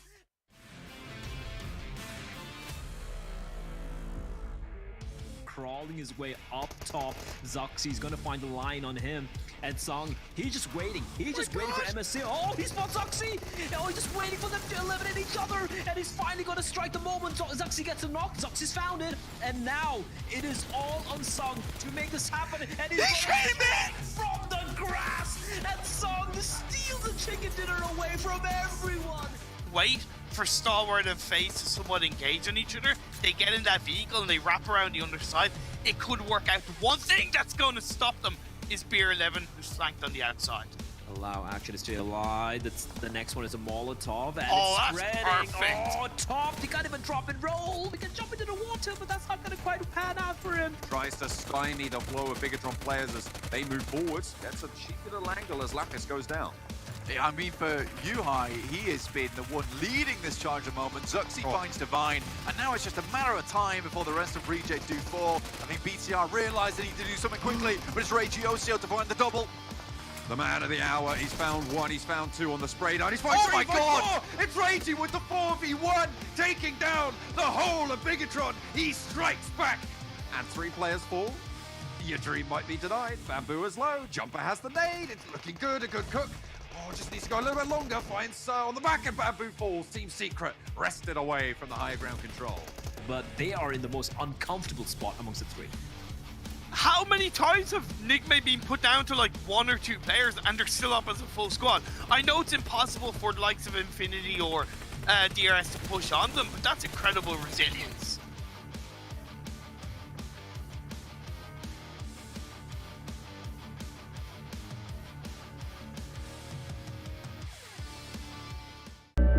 I saw the first light, the first steps. Now I see much more. I capture Earth in all its beauty. I see action. I see drama. And I see it in the finest detail. Moments of inspiration.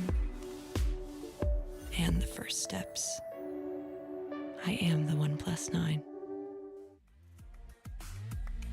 Welcome back, everyone, to the PUBG Mobile Global Championship 2021 East League. Before we do dive into our third match, remind you guys once again about our sponsor of OnePlus. With its flagship performance and immersive 120Hz display and HyperTouch technology made specifically for gamers, the OnePlus 9 and 9 Pro are your best shot to climb what, Jason?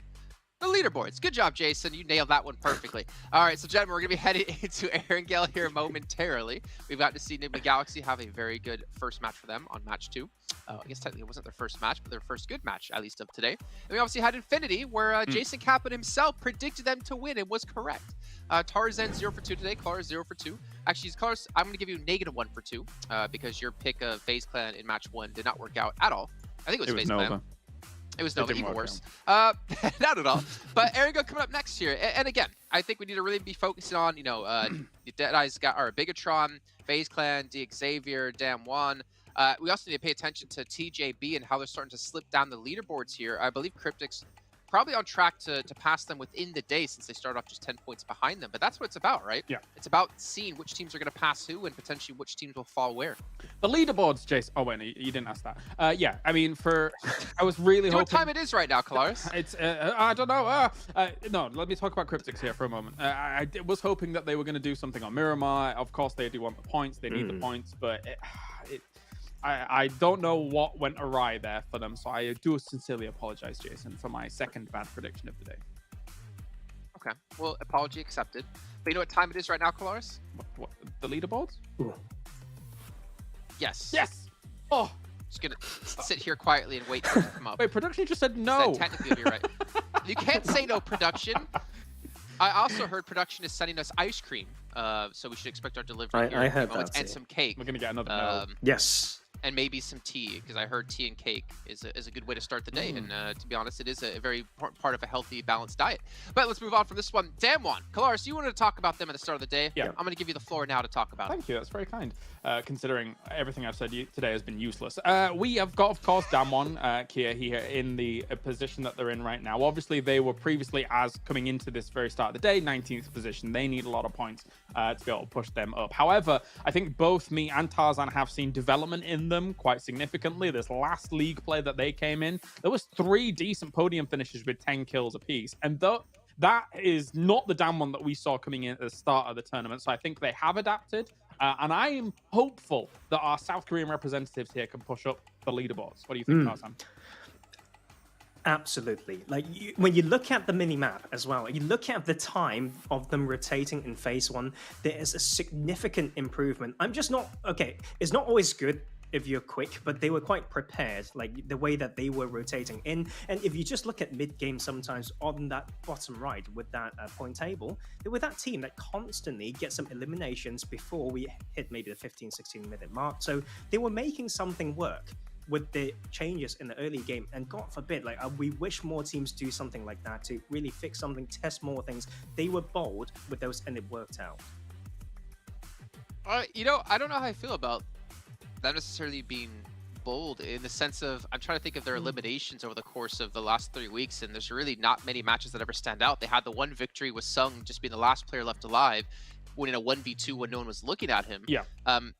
We have seen like a couple of glimpses that they can get eliminations, but if we compare them to likes of Infinity, to Enigma, to Genesis Dogma, we're not seeing like consistent eliminations come through out of this team, and that worries me if they want to get into the grand finals. I will say conversion has been fortuitous in some essences, as you can see here, now pushing up slightly against Xavier, actually tied in terms of points technically. But the thing that I do like about it is that, and it's kind of not common when you're talking about South Korean representation in terms of esports as a whole. They were relatively passive, and normally a South Korean representation would be kind of quite aggressive. Now, that passive play has kind of then eventually led them in some really rough spots, but it's slowly getting to the point where they're finding the groove in this lobby. So at the point where that passive play can then start being a bit more aggressive once they know, okay, we know what's around us, we know which teams are around us and which positions they've taken. Now we can aggress onto these kind of spots, etc. So it's still some work to do for sure, but they can move up, I think. So I'd say obviously every team that is here participating is like the cream of the crop. Yeah. But do you feel like Damwon can keep up when it comes to the raw mechanics of being able to take on a firefight against, Pairboy, who's been really standout for Nova? Not currently. It's weird because, again, usually South Korea is ahead of so many other regions in so many other titles, but here in PUBG Mobile, it's been a little bit slower. I think that is fair, and they're definitely not as well versed, and especially on the international stage like this. So there is still a learning curve there for them, I think, here on this kind of stage. Yeah, I think maybe one reason for that is maybe some stability in the scene as an esport, right? I think maybe just some more time is needed to really catch up. I mean, if you look at other games as well, it took South Korea, maybe a year, maybe half a year to 2 years, and then they really kind of hammer home everything. Yeah, exactly. Then they just completely run away with everything, and they overrun an entire league with just basically Korean players. But we'll see if they can obviously continue that pace. A little bit of intra organizational preference, maybe. When you look at teams like Bigatron, the whole org is based around this game. When you talk about Tungwon Kia, come on, they've got so many other esports as well. So sometimes when it comes to support and maybe allocation of resources, that has a role to play in maybe the way that they're performing as well. Okay. Well, I mean, moving on, we obviously have a lot of other teams to talk about. Xavier, we need to have a little bit of a step up, and maybe at some point today, over the next 2 days, one of us will predict them to be the team. But that is not what's happening for me. Tarzan, we'll start off with you in the end since you have yet to go first today. Stalwart Esports. I feel like yes, for sure, they take a nap from time to time and come back stronger. I feel like this nap is going on for a little bit too long now, so it's about time for them to wake up. Yeah, I mean, just sleeping a little bit. It's the weekend. Kind of. It's Friday. Hilaris, what about you? A bit more of a, well, not really a wild one by any stretch of the imagination. I'm going to go with FaZe. I do think they're good on Erangel. I think that this is where their comeback began, and I think it's about time for them to get a win. See, I was going to choose FaZe, and then I saw that you chose FaZe, and I saw your track record today, so I steered away from FaZe, and instead went towards where Tarzan was thinking, and went with Stalwart as well. I want to see them wake up. Hey, my track record. It could be the Kolar's curse. Who knows? Well, when Max is back, we'll see how it goes. All right. Cheers. All right. Well, we'll have to wait a little bit of time before Max does come back, but it is time to bring our commentators. So we don't have to wait much longer to see the beautiful faces of Blank and John Allen. Thank you very much. There you go. It's a compliment to kick things off. Blank, you're looking very floral today. Looking very good as well. We're going to be getting into Erangel, and there's a lot of foliage there. Maybe you'll blend in. Maybe I will. I mean, I'm gold and white though, so I feel like I might be a little bit easy to spot, shining that away. I do want to say the reason I looked a little bit confused though is because I realized that I couldn't see anything, and that was because I didn't have my glasses on. So now I can see stuff. I was like, that's very strange. I can't see over there. Oh, not got my glasses on. Luckily, I can see this plane path now, which heads up from Primos up towards Kameshki side. So happy days here. As we head into this one though, John, 6 to 8, doing 6 to 8 things, dropping down towards Primos side. Yeah, absolutely. I mean, it's a little bit far for the Infinity to go. They might actually struggle to grab some vehicles to get across this this estuary. To be able to get towards the Sanhok military base, which is their normal drop spot. It just depends what Reject are going to do, but it looks like they're going to drop a little bit further towards Ferry Pier and have that split out to the east in those yellow buildings just south on the south coast there. So hopefully Infinity going to be relatively unchallenged in their rotations. And again, just a fair split across the rest of the map. And a very fair circle as well. This is probably the most central circle we've seen in a long time, actually, for this one. I think that, this Super Weekend has been made very interesting purely because DRS and Team Secret are in this. Mainly because they're not going to be taking these points away from other teams. With a position that they ended up in with like 8th and 9th place, right? That was definitely a place where if they continue playing as they did do in their past 2 Super Weekends, a lot of those points towards the bottom side, they weren't going to be able to grab them, as many at least. But now it's opened up a much more. I think we have a much more even playing field down towards the bottom of the standings at least. We still have teams like Genesis Dogma, Infinity, as well as 4 Rivals who are sucking up a lot of the points, as well as Stalwart. So those teams, they're going to continue to do well. I will agree with Tarzan though, very quickly. The Stalwart have been napping, right? They're in hibernation at the moment. Yeah, they haven't quite reared the head just yet. And you can see them just getting sprayed down by 6 to 8 there. Goodness me, what a forward push from 6 to 8. Very, very nice on that hillside. But it feels like this is not the same stalwart that we want to see, that we know we have seen in the past, and we're looking forward to it. It's going to be hopefully back on the road again. Yeah, hopefully back on the road again. Currently dropping down to 4th place in the overall rankings, as well as being in that third Super Weekend. It's not really good for Stalwart. The Infinity, on the other hand, a clear 60-point lead over Genesis Dogma after that massive game they had at the start of the day, which was incredible, and return to form. And you know what, Jason? Genius. Just a genius move from him to pick Infinity on that first game. Like, the thing is, these guys are saying that, well, yeah, but these guys on the desk are saying that he picks the same team every time. Well, how can he pick the same team every time when it's the first game of the day? All right? It's just unbelievable, really. Even the logic they're using is flawed. I can confirm that's how numbers work. I've heard, anyway. That is, in fact, right. So I don't know what you've been listening to, but there it is. That's, you know, sometimes it just be like that, you know. People don't think it be like it is, but it do. You keep asking me if I know. I'm going to tell you right now. I do not know what you're talking about. You know? I do know PUBG Mobile, though. And you know the Reject are going to be down towards Ferry Pier. This is a general drop spot for them. I think they've been trying to adjust things a little bit. And for Reject, things haven't been going so excellently.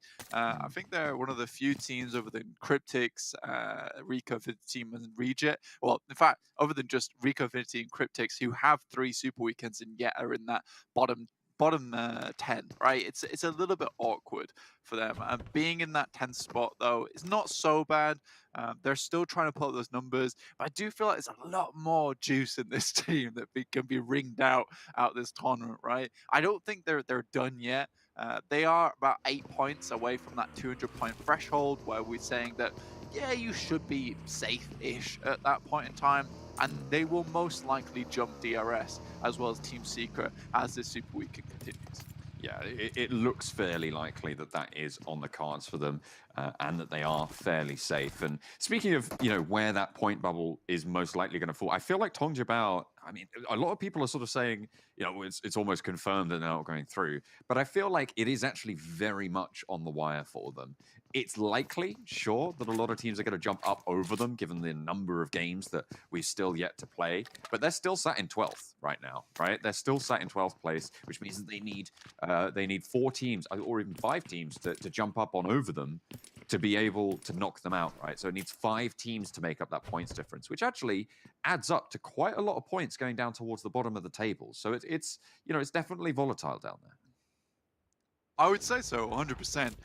Still, so I could technically add this all up underneath them and look at the points threshold. I think that would be probably interesting, but I don't imagine any guys at home are interested in that right now. What you should be interested in, however, is the treasure box that's going on at the moment. So if you're watching through the esports tab in-game, or you're watching over on YouTube, you can start to earn those PMGC tokens, which you can then use to redeem those treasure boxes through that esports tab and get yourself some nice little loot, right? That's what it's all about, getting that loot. We pick up our loot in-game, and you can pick up your loot in-game as well. But you might not be playing, you might just be watching. That's okay too. We're glad to have you here with us. And there's plenty more information if you have any questions in the in-game esports center, so go check that one out. As we said, though, before, center circle, and no one really going to have a chivvy on just yet. The main adjustment I think that we're really seeing in this game is Stalwart, right? Up to Lipovka and Milta split. I mean, they have been dropping during league play and over the last couple of weeks in Novo in general. But with the playing path, I feel like this is excusable. I say excusable. This is a reasonable adjustment. Yeah, I would say so as well. I think that there are teams who make these adjustments depending on, like, very drastic playing paths, and that there's other teams like Stalwart here who decide, you know, it's a minor adjustment, but it gives us more time on the island, it gives us more time to loot, and we don't have to worry about Genesis Dogma or Bigatron down towards Milta. And I think it's a smart play as well, considering you know that you're coming into a Super Weekend with DX Xavier, Genesis Dogma, and Bigatron, who all like to mill around that south east side of the map. So I think for Stalwart, it's just a case of let's get down to Milta. At least we're on the island, and then we can move in slowly but surely. We don't have to worry about crossing the bridge. It's a little bit less awkward. You can see that even Daybot right now, you can't see on your map at the moment, I will explain it to you. He did actually make a little excursion down towards the eastern bridge in the first place, just to check what was going on. So I think that Stalwart have kind of, I wouldn't say it's like they've owned it, but it's okay. It's good. Oh, tale as old as time, though. 6-8 on the bridge. Waiting Look for the how awkward this is. Yeah. He's like, I know you're there. I know you're there. Where are you, you sneaky bugger? Yeah, it's a painful one. It pains me watching it because I feel like with Erangel being like such a massive chunk of your points anyway, this happening every single time. 6-8, it doesn't matter for the Infinity at this point. But I think 6-8 just want to get away with getting 1 point. It just boggles my mind at the same time, John, because why do 6-8 take this fight? Like, I don't... They lose a lot of time, don't they? Yeah. It boggles the mind. Ooh. So is it, by all I've been rights... thinking about it a lot recently. I mean, to be fair, if you're going to handle one team in the lobby each game, getting rid of the Infinity does increase your point scoring total, right? But in comes the crash. The spray down's not quite there as Mela sends straight on through, as to the rest of the Infinity. 33Z tries to post up, but they spread out wide. A little tickle of damage sent to the foreguard there. The Vanguard push for the Infinity. Newsy left on the back, but the team now spread out. And honestly, now 6-8 are in trouble here. Yeah. But I'm literally eyes emoji right now because it just let them go past. Well, that was the worst hold I've seen in a long time. That's, yeah. I mean, it looks like the Infinity have really been brushing up on those bridge pushes, though. Like, getting someone there early, getting Newsy in position early, opening up with a little bit of damage, depression, and in that chaos immediately, sending straight on through, triple buggy push. I feel like this is a new, not necessarily new strategy from Infinity, but definitely a new lease on the specific engagement. Yeah, refined.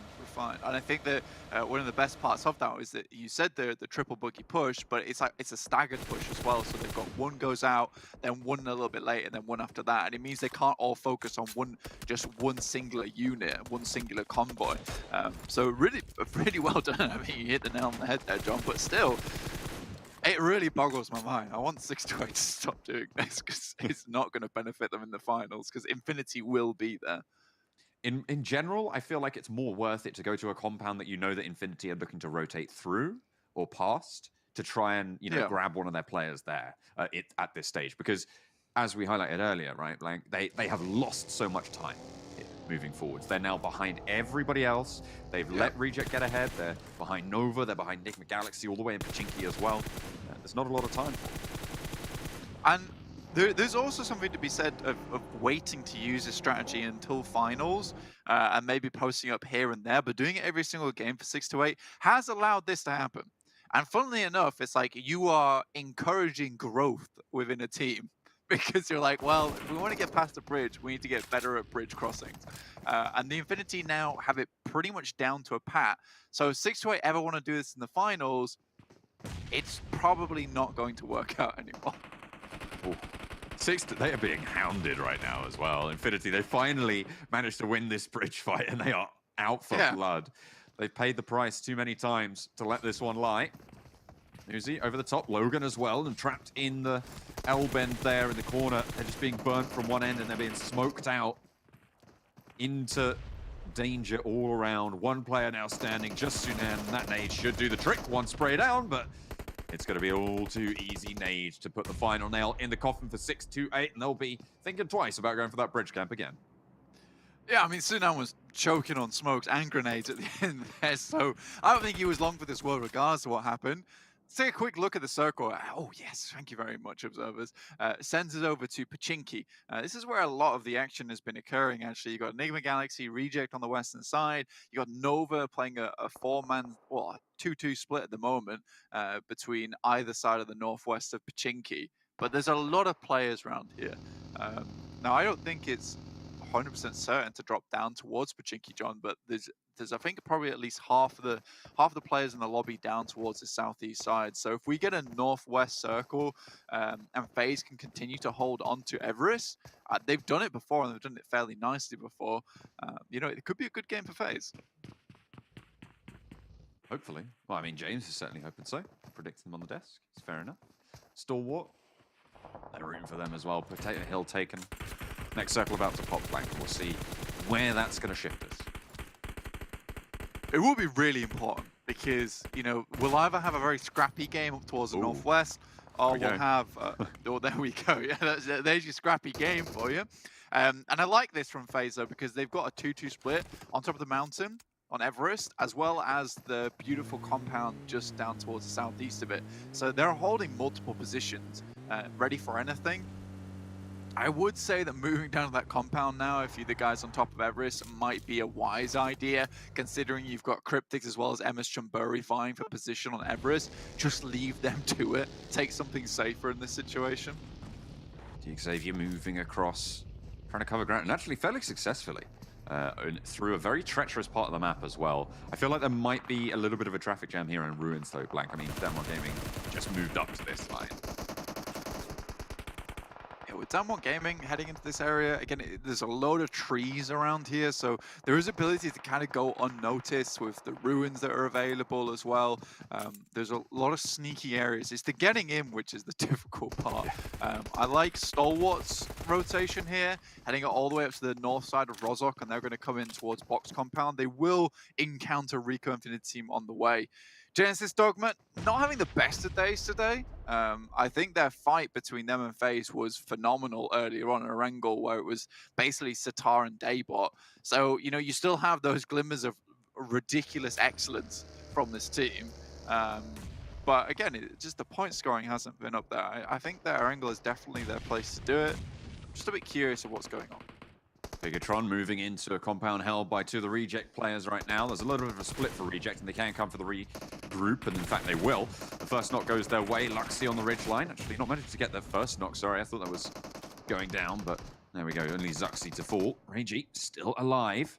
3 players on the forefront, and Reject actually leaving someone in the back as well. They don't even want to put all of their eggs into this basket. A nade in through the window, not going to quite land. It's a little bit further behind there, but that one will certainly do the job. Yuhai very low. Yeah, he takes Zuxi down, send another one through. Ignore the general location because he will have seen the hit marker on that. Luxy coming through on the backside. I think for Bigatron, Reject right now kind of are their kryptonites. It's a bit awkward.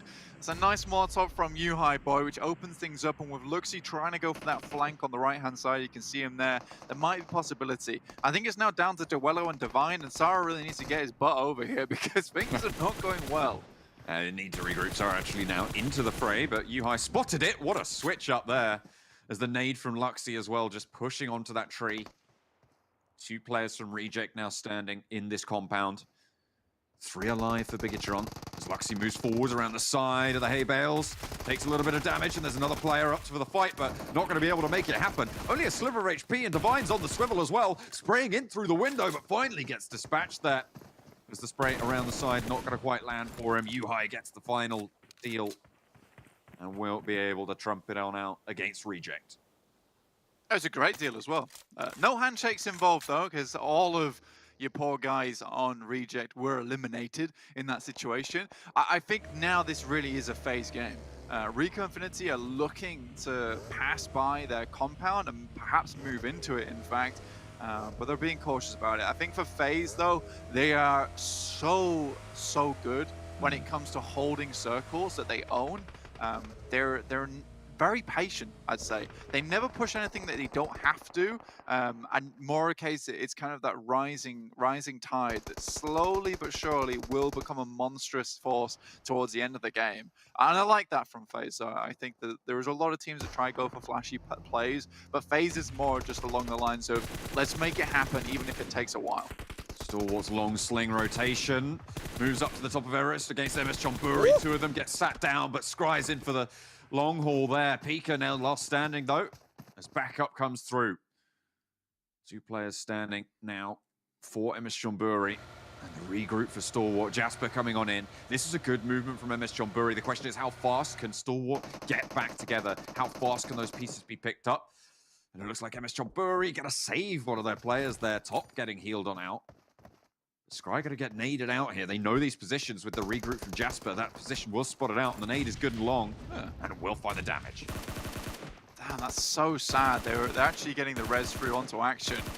But he gets taken down mid-res. Now it's a 2v2 though. John Top looking to find TJ13. Does hit one, hits the second as well. That's top things for you. Stalwart relying now on top, their front man with the M4 in hand, looking for the spray, gets it done, and the backup for the backline from Pika, excellently found. Beautiful stuff from Stalwart to stay alive, but they are down to 2 blank on a tricky descent towards FaZe. And it's so curious, like, I think that they weren't sure that MSC were going to be up in that position. And I think when you look at that fight, objectively, Stalwart looks so much the better team. Their ability to make plays, Scry's just peeking up above and then peeking back down again. Mechanically, these guys are incredibly gifted. And I think that might just been the case because they made that Rozok push. They had absolutely no information on this circle, so they just get caught in a trap. Obviously, we didn't see the context to that fight, but that fight does make, surprisingly, Stalwart look really strong despite losing 2 players. Deadeye's guys pushing up to the 4 rivals now. The blue zone at their back, so they need to make this push work. Blank trying to swing out wide, but it's a really rocky uphill battle there. Not quite landing that nade in through the window either. There was the smoke just to cut off those sight lines. They continue to move through the bubble nade field. That one went right through the top. It went right through the top there. No, I mean, interestingly enough, they've managed to get in. 4th zone, though, will tick very hard. I think on top's just going to go down immediately. Yeah, Pambura hits it. Turu Love not quite going to be able to escape the sight lines, but actually Rico Infinity Team starting to come into this one could prove tricky for 4 rivals who have lost 2 around the edge there, and Deadeye's guys doing work against this squad on the whole. Northeastern side, a hotbed of action right now as they manage to wrest control of the church back. 2 players alive for them. Sending for the hills, the spray. This is an open side buggy, and the 4 rivals get dispatched. Blank, that didn't go the way I thought it would. Rico Infinity Team now on the guard. I think Rico Infinity is just a very, very quick push from them and a very intelligent one as well. By all rights, 4 rivals should have won that fight versus the guys from Deadeye's guys. But the thing is, Rico Infinity just caused problems. Satar tries to get out of the way of that grenade. It's very close to him and just throws him over the top just to give him a little bit of space to breathe. A little bit of a sitter there. Marshall also suppressing the ridgeline from across the way, the foothills of Everest. Needing to be descended from now. FaZe are going to have to leave their compound as the circle shifts out to the east. Infinity trying to strike out that way as well, but they're being cut down as they move. At the moment, DXAver and Bigatron and Damwon Kia as well on the eastern side looking pretty solid, but Nova slap bang in the middle. Cryptic's just getting torn apart as they come through, looking like paper mache. FaZe, though, do lose a couple. MR5 goes low, Lazy Boy down, and now just El Chapo remains. Most likely you'll pick up Tony K here. You want to confirm this fight. Getting as many as players back up as possible for FaZe is practically imperative at this point in time with the push they have to make. It does leave it a little bit open, but with Cryptics out on the roadside like that, I don't think that they'll be playing in this Erangel for much longer. The Infinity eliminated Logan, the last player, taken down now. 6 limbs already for Bigatron on the south side, and they're moving up to this crate in the center of the map as well. Getting a lot of position. Cryptics eliminated now to boot. And with 7 teams remaining. And Nova's really been pushing it today. I think that might be a product of that 1v3 they got done against them by Appy from 4 rivals in that first game, purely because they are kind of trying to push it as hard as they can, and it kind of puts them into these awkward scenarios sometimes. I'm okay with it considering Nova's been such a quiet team throughout this entire tournament, just getting points where they can, and finally they're trying to control these zones. I'm okay with it as long as we continue to see these improvements. Goodness me, just popped out of the vehicle there. Enigma Galaxy with 4.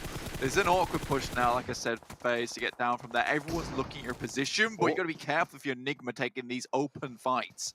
And Bigatron capitalized really very nicely. Allow FaZe to get back up, sure, but now they're both sort of locked and slowed on that northwestern edge. So it's good news for Bigatron, who have a very wide split as the next circle shifts almost entirely onto them. I mean, for Bigatron, yes, with 3 players and Liquid in the mix, maybe there's a chance here. I think that they're likely going to be the last people that anyone has to fight. So they have a lot of time to just chill in this location. DXavier, I think, surprisingly gone down to 2 players. They were one of the only teams with 4 towards the beginning of this one. Down 1, Enigma Galaxy Nova still sitting pretty with all their members on board. The M24. The crosshairs on the ridge line, sends a shot in, but it's not going to land. Rico Infinity team lose their last player as FaZe keep on pushing. The Nova's still in their way. Enigma Galaxy looking to crunch as well. The jaws try and slam shut, but teeth evaded for the meantime in FaZe. Yeah, Paraboy. SKS there with the silence. Tony K has no idea where he's been shot from. Looks towards the window. Has spotted something. This is really good callouts coming from them. Tony K will go down from Ralph. Enigma Galaxy is just trying to push up on these guys as much as possible. I think they think that FaZe has found an opening and now they want a bit of the action. DXavier, they managed to get the knock onto Luxy there, but Frankie now the last player standing for the squad. 2 players from Bigatron, and it feels like their hold just got a lot weaker, right? Without Luxy on the back, with those long-range suppressions, and actually now just having Yuhai getting knocked as well, Bigatron's reign over this circle could be coming to an end. FaZe looking to move in from that northwestern side, but Nova are just shutting them out at every turn. They have something to handle it. Playing it out very nicely. It's awkward though. Jimmy though with the swivel will hit it round, finds the final player from FaZe. Now Nova continue has to push in. This is good stuff though. Enigma Galaxy up on Liquid's position. Gets absolutely ripped apart. That's BTR now out. Nova, Enigma Galaxy, DXavier, and Down 1 Gaming. This might be a really good chance for Korea here. They have 4 members up and waiting to push into this. Maybe they won't have to rob this victory. Maybe they can secure it the legal way. Certainly a fairly crucial game for them as well, towards the bottom of the tables for Damwon Kia. Excellent point scoring potential with the numbers to be able to make it happen. And Nova trapped on the edge. If they can work with Enigma Galaxy to just control that area, that zone, but looks like there's no accords being struck right now. Every team for themselves. The circle moves actually towards Enigma Galaxy. Enigma Galaxy couldn't be happy about this one. Somehow they've managed to keep all their players up. It's been rough though. I think a lot of them are down. Sadly, this is why Down 1 Kia is towards the bottom of the tables, is that they are just crumbling under the might of Nova at the moment. Wow. That's brutal. That is brutal. The nades just keep pouring down, and that is Down 1 Kia eliminated from the game. 3 teams remaining, and only 1 team with everybody standing. It's going to be Nova, looking to potentially just grab a whole bunch of points. Again, this is a team who is further down the tables than they might have otherwise liked. I mean, they were sat, I think at the start of this game, they were sat down towards the low end of the qualifying teams. So they just want to see themselves safer if they can. DXavier going down, and now it's Nova versus Enigma Galaxy. Enigma Galaxy has been on a tear this past couple of days, even in league play. They've been looking so much better, and I kind of have to have an eye on them now. That they're putting themselves on the map. They've pinpointed themselves in. Now setting up very quickly into position behind trees, several different locations. Order though, with a ridiculous flank comes through, finds 1 knock, tries to confirm Freak. That does put Nova in a bit of an awkward situation now that they're gonna have to try and re-stabilize from. 2 players for either side as Order on the flank did get taken down. The res available here for Nova.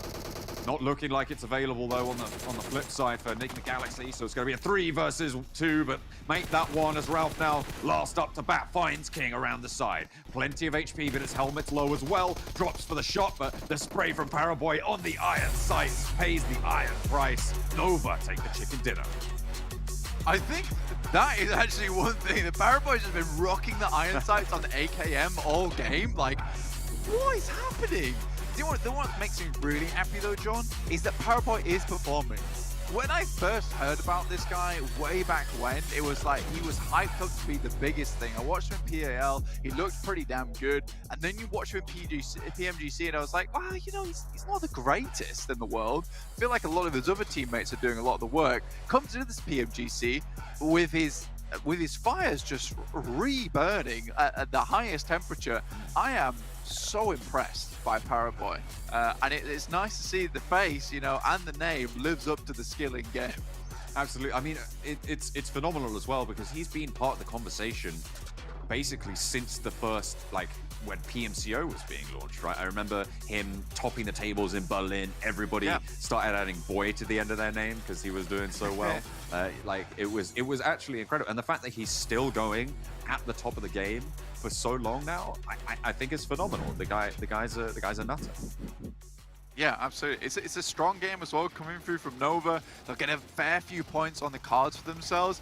And this should sit them pretty for today, to be honest with you. If they get a couple more good games, maybe tomorrow or even the next couple of games as well, they could just secure themselves into the finals just like that. And I mean, Imperium was saying it, and I got to agree with him, is that you can't count Nova out. Like, they did this last PMGC, which is a case of, let's take a quick break, guys. Let's not do Super Weekend 2. And we'll come back strong for Super Weekend 3 and then win the finals. So you've got to be scared of this team. Luckily for us, it is not just a one-horse race anymore, though. We have some really, really strong teams from several different regions also battling out here in the PMGC. Absolutely. There's so many other teams going for it. And there's so many other teams towards the bottom of the tables going for it. Bigatron as well, another team that you feel like you can never quite count out. I feel like they are that Super Weekend team, right? But they weren't quite able to hold on to that. So instead, Nova from the north will be able to sweep it clean. It's going to be a great result for them. I think they might have been able to beat out Tongjiabao now, sat above them in the tables. We'll have to wait and see and look at those tables a little bit later as we head over to the desk. Yes, indeed. There is that chance that they're able to surpass them. And now TJB, if that did happen, are getting more and more worried throughout all these matches, seeing teams start to rise up and start to pass them and knock them further down this leaderboard. What we can see here, speaking of leaderboards, 31 points for Nova. I think that's one of their biggest games they've had yet here in PMGC 21. Yeah, there's a big difference between them being center of these later circles compared to them being center in the first circle in Erangel, right? Where the terrain is very, very different. They're able to play this a little bit more stably compared to being in the center early in these circles, as well as being 3 compared to 4. But yeah, Nova, very, very impressive stuff, especially going up against Nigma towards the end that I thought was going to, cast a little black hole on the position of Nova, but not to be, despite having a great result in the previous game, Jason. Yeah, good result in the last game. Unfortunately, our pick here, Tarzan, didn't do as well as Claris's. We only got 5 points with Stalwart Esports, but to be fair, FaZe Clan didn't really finish off, and it seems like your prediction just a little bit delayed, Claris, since you had Nova in the last match. But Paraboy. Ooh, 1,048 damage. It's as if I looked at the stats before and knew exactly the number we're gonna get. I mean, it's Paraboy. Yeah, the crazy thing is that the fact that he can do these numbers in a game where he's controlling things is cool, but he can still do these numbers in games where they're not controlling things. So yes, very rounded player. I mean, this game is interesting in the sense that not every team get this type of finish when they get a center position, right? Around Erangel, around phases 4 and 5, they were that team who understood the spot that they were at, and they expanded control and made sure they took what they could. And that is a really, really important area of skill. We see teams sometimes being given, some grounds, but they didn't know how to work with. And I think that game, when it comes to a given landscape, is about that decision. How much ground do you want to control, and how do we do that? Obviously, Nova ran away with that one. Yeah, we can see here they have passed TJB, so they're in 12th place, and TJB have fallen to 13th with 163 points. Cryptic still on hot pursuit at 158, and then Deadeye's guys run 16 points so far total in the Super Weekend at 138. So I think we're really honest with ourselves. 100% sure TJB won't make it into the finals at this rate. Yeah, there was a slight moment of hesitation for me to say that at the very beginning of the day, but considering the teams that are just below them, considering the difference that's there, yeah, I think we're guaranteed, Jason, to be seeing TJB falling out here, which is unfortunate for them. They came in hot to the tournament, but right now it's going to take an absolute miracle. Yeah, and unfortunate they took the very first chicken dinner of the entire event. Yeah. And speaking of taking things, you guys can get yourself a permanent reward if you're watching in the eSports Center. You're watching here over on YouTube. There's also a rewards button. You can click actually below the stream here to get even more points to build up towards unlocking one of these permanent items. And not to mention, after the 21st, we're going to have the second box available for you guys starting on the 22nd through January 10th, where you can get even more things and plus some special rewards. Maybe one of those rewards will be Tarzan telling us one of the things that he collects. Oh. God, like I still haven't got an answer. I feel like it's just broken memories of my past. That sounds extremely sad, but I need to. I don't know. Like I don't even know. Yeah, I'll come back with an answer for that. I've still got 2 more days, so through the Super Weekend we'll find an answer. Well, we got some bad news for you, Tarzan, because you have yet to answer that question. You've been removed off the next 2 days of shows, and it's just going to be me, Klaris, because we don't want to bring Maxman either. And every day I can bring up another thing that I collect because I collect so many things, Jason. So we'll be fine. Yeah. Okay. Well, here's a viewer thought for you guys. Which team will perform the best on Sanhok, and why is it Infinity? Because let's be honest, it's always Infinity. It seems to be when it comes to Sanhok. Let us know your thoughts in chat, obviously. And I did see a Mr. Shah, SHAH, agreeing with me about how he collects dust as well. But to be fair, I mean, hopefully it's the same case that you're just not home enough to clean the place rather than you just let dust collect in your place, because that's not good for you or your lungs. I don't know where I'm going with this, so gentlemen, save me here. Well, yeah, I mean, as long as you're not absolutely static and just collecting dust that way, I'm sure you'll be fine, Jason. Okay, well, ladies and gentlemen, I'm going to sit static this entire time while we're into break, but when we do come back, we have Sanhok coming up for you, and you're not going to want to miss it.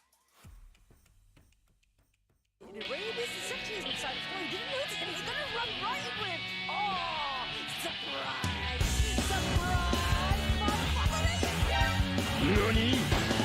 お前はもう死んでいる。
I saw the first light, the first steps. Now I see much more. I capture Earth in all its beauty. I see action. I see drama. And I see it in the finest detail. Moments of inspiration. And the first steps. I am the 1+9. We are back, everyone. It is our 4th match. The day is flying through, and we're about to fly in onto Sanhok here in just a few moments' time, where Klaris has gotten the prediction down to a T. He has foreseen the future. He knows exactly who's going to win this match. And he also confirmed that if he is wrong, because he's that confident, he's going to give away every single card he has. I'm not going to mention what card it is, because it's just any card. It could be his bank card, it could be his credit card, it could be collectible cards. Who knows? It's just any card at all will be taken from him and putting it into my bank account. Sanhok coming up next, guys, and Sanhok typically has always generally gone the way of Infinity in terms of how well they perform, but we have started to see some teams step up, like we mentioned with Nova today, that we've seen a little bit quiet in the past. If you're referring to those cards, Jason, you're going to need a forklift truck to get the amount of them that's out of my house because there's way too many. But Sanhok, yeah, now on the cards. And I think overall, it's going to be interesting to see how this lobby matches up against one another. Obviously, that first circle is super important because of how Trifecta and the rivers intersecting these islands really does matter. And Nova right now looking very spicy along with Order as well as Powerboy. Yeah, Order's been pretty consistent. Very good. Order's been so key. Like, I think the way that he was playing in relation to his team, he's just controlled a pocket on his own and passed on the info. I mean, I watched some of the bots before. That seems to be his role and just constantly putting out damage. But Sanhok, guys, we have not had that since last Sunday. So that will be a very interesting game, I think, especially with the adjustments that we are seeing based on teams not in the lobby as well. That's what we saw on Miramar. So it may happen again in the jungles. Okay, I mean, I'm kind of hoping for something like that to happen, but I'm also hoping for Damwon to have a good game. If I'm not mistaken, Sung was the one that won Sanhok for them with that like 1v2 at the end, just sneaking his way through towards that final zone. It's one of the battlegrounds where you can prevail by being a bit more sneaky sometimes. Of course, you've just got to stay away from those scary spots like those third parties that come along. But there have been instances where if you're just chilling, if you're being a sneaky snake, you can get yourself all the way to the very end. So let's see if that occurs. And I think for some teams, especially when you're down towards like the bottom of the leaderboards and you're trying to qualify through into the Super Weekend, Xavier, Damwon, Bigatron, even FaZe right now, they have surpassed, if I'm not mistaken, BTR into 16 plays, if I can read this correctly. Yeah. I feel like you almost have to play extremely safe here just to have a chance to get some points. Like if you're in those bottom echelons of the leaderboards, you need to get every point possible because we've already had, what, 2 tiebreakers out of the 3 weeks determine which teams get into the Super Weekend. I almost feel like there's a guarantee it's going to come down to like 1 or 2 points for the grand finals, or for the finals, I should say.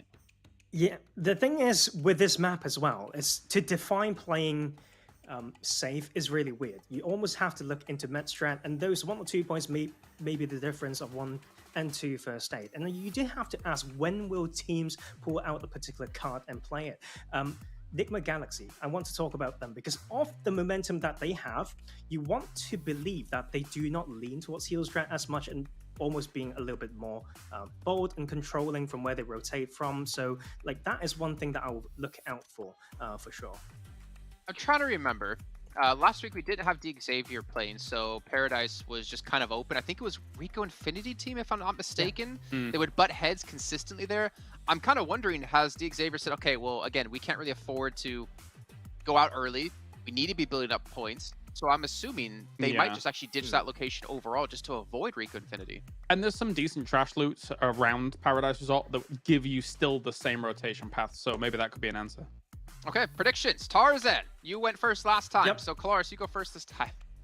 All right, it's time for 4 rivals to finally get a win. I'm even going to predict the circle. We're going to be on the southwest island for these guys, and they're finally going to get that win. This is going to be the Kalaris blessing coming back to form.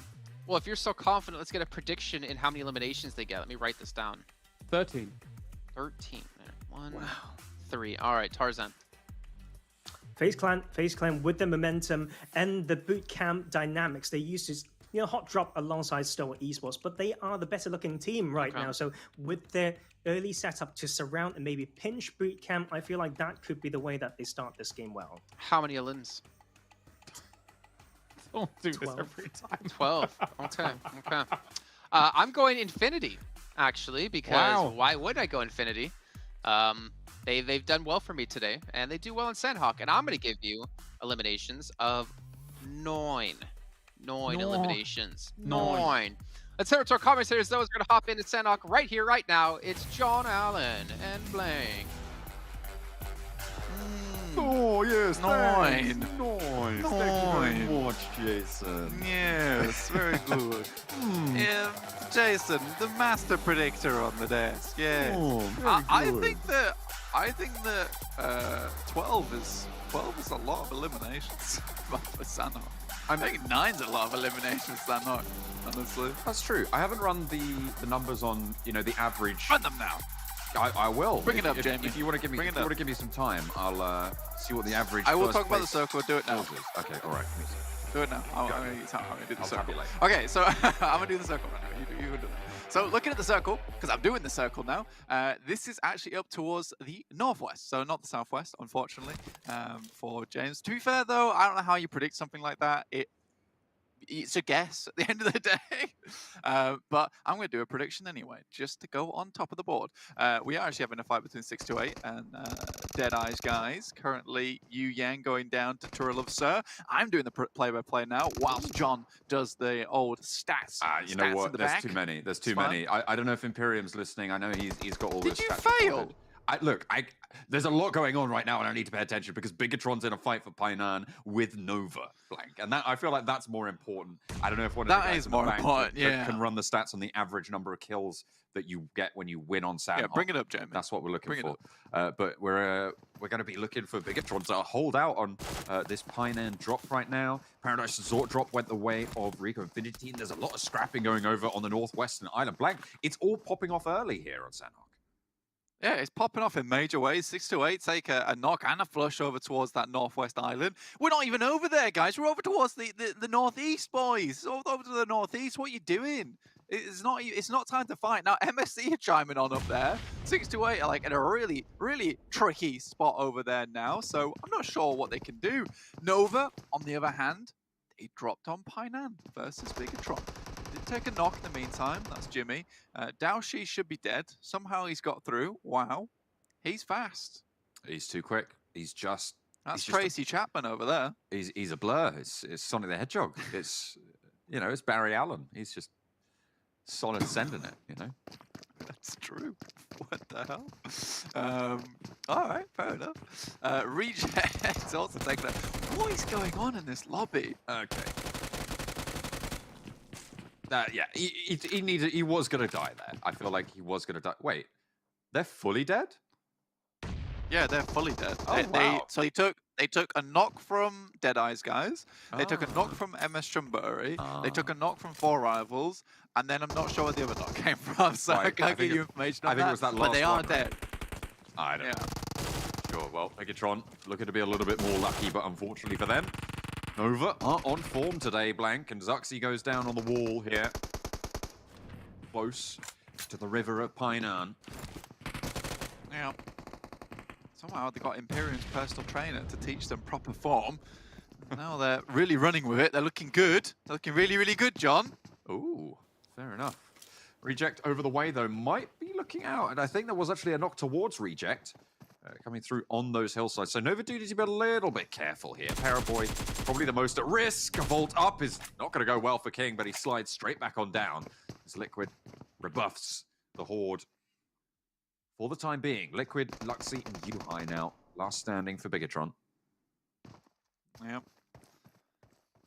I'm not scaring that witch now. Oh boy. I won't say that left side. Now, was on the right side. It's difficult when you look at perspectives. It's on the right side now. It's on the right side now. But versus Bigatron, I think this is not the biggest tests at the moment with the way Bigatron's been performing. It's still good though, and it kind of ties into that same storyline that I was building up before, that Nova is pushing their limits, and I like to see it. Coming into finals, really starting to pop off now. This is the best time for it. Momentum, we know all about it. We want to keep seeing it. When you get to that finals and you're feeling hot, like a lot of times you can just dominate. Remember, we reset all the points to 0 in those finals. You're not having any of that excitement coming through that you know that you're super safe. If you're Infinity, you've got like 370 points. Here, when you get to finals, none of that matters anymore. It's all about who is the best in that moment over those 4 days. I think it is. I think it is, yeah. No, it is 4 days. You're right. We're going to be seeing 4 days of competition. It's going to be great. Action. I'm ready for it. And I agree. The points reset. Whilst it is a thing, but it does create this environment of a new phase of the tournament, right? Where you can sort of get that reset on board. That mentality can come in and say, you know what, guys, we might have got in just in 16th, but everybody's now on a level footing. I think, just looking at this fight once again, though, Painan's so difficult if you don't have it.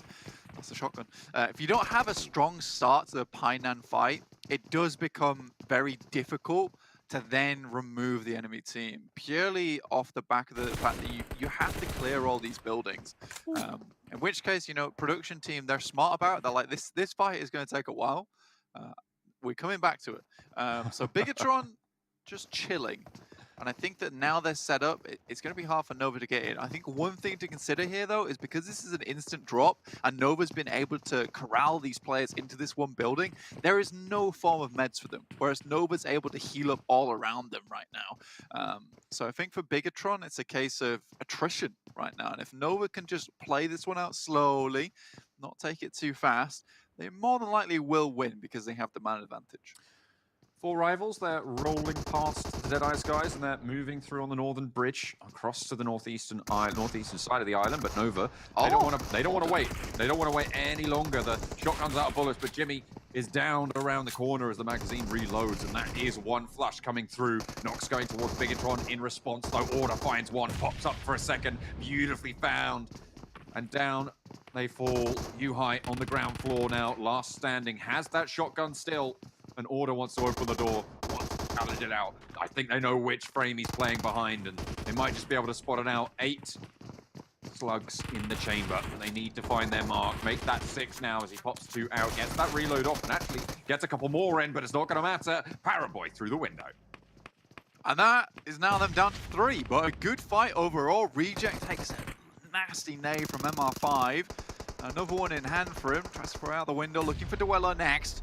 Ooh, a little bit extra damage, but Corpai goes down. So FaZe love to finish out this fight. Duello extremely low, but Sari able to blow up the vehicle and flush out Corpai, bringing FaZe down to 3. This has been such a hectic start here on Sanhok. It feels like a lot of the time, Reject are getting caught very, very split flank, and this won't be any different in this scenario. Nades find Duello as well.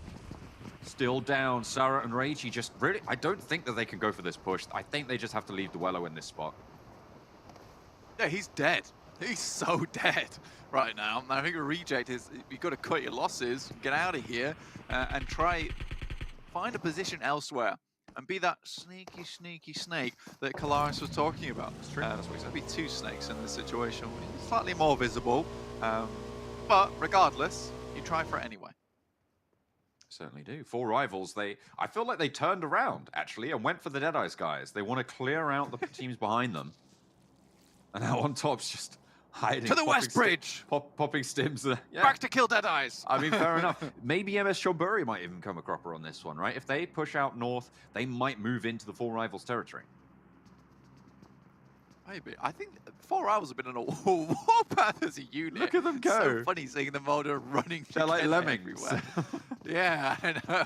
Everybody follow Happy, and everything will turn out happy in the end. Oh my god, this is great. This is my new favorite thing. Oh, I love it. It's the 4 rivals train. I mean, this could go, you know, I would love to see a team just running through the entire map, just taking a fight with everyone and then winning on Sanhok. That would greatly please me. God Tony's actually headed out towards the West Bridge, so, you know, 4 rivals might have to be a little bit careful. But again, the Infinity always go for this really wide split. It's more about information than anything. Now 4 rivals, back to the West Bridge, boys.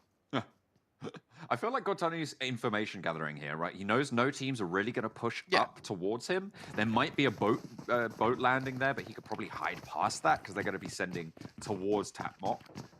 So it's great information for the Infinity, who have most of the northern side under their control, really. Yeah, I mean, they'll be okay for the time being. Xavier, you know, let's just quickly talk about what the guys on the desk were mentioning. They challenged Recon Infinity Team a fair few times from Tapmok down to Paradise Resort, but Recon Infinity Team, you can see them right there, set up very early now on the rooftops for information. And Xavier realized, you know, it's not worth it. It's really not worth it heading to there. So they just ditched that. I don't think they ever tried to challenge Paradise Resort as a get-go. It's more a case of let's head down there later and try to take down Recon Infinity Team. But again, it's one of those things that it happens so many times that it promoted growth within Recon Infinity Team. And now Stalwart is bearing the brunt of that growth from them as they try and breach onto Paradise Resort. It's not working out for them. Not just yet. MS Shonburi trying to move past 4 rivals. It's working out. They're probably going to heal up from that blue just a little bit before they get across that bridge where the Infinity actually now have 3 players posted up in decent sight lines. This push from Stalwart, they managed to find an ass. Infinity team, they get another knock. They've taken another knock as well. Prestiga very low as he looks for the cross. The spray not quite connecting for Pika. But that could have been all she wrote. Fidan and Prestiga now last standing. No, they did manage to get a teammate up in the meantime, so there's 3 of them alive. As all 4 of Stalwart start to move in on the south corner. I don't know what 4 Rivals are doing, but we'll come back to them a little bit later. I think this has been a good push from Stalwart, honestly. Getting into Paradise Resort is not easy. I mean, they have to fight against MS Chamburi now because they've stuck around here for so long. Somehow MS Chamburi's got in front of them. Again, quite easy thing to let happen, especially in Hartin, where it is so building heavy, right? There's a lot of ability to get past. That's a bad nade. Bad nade.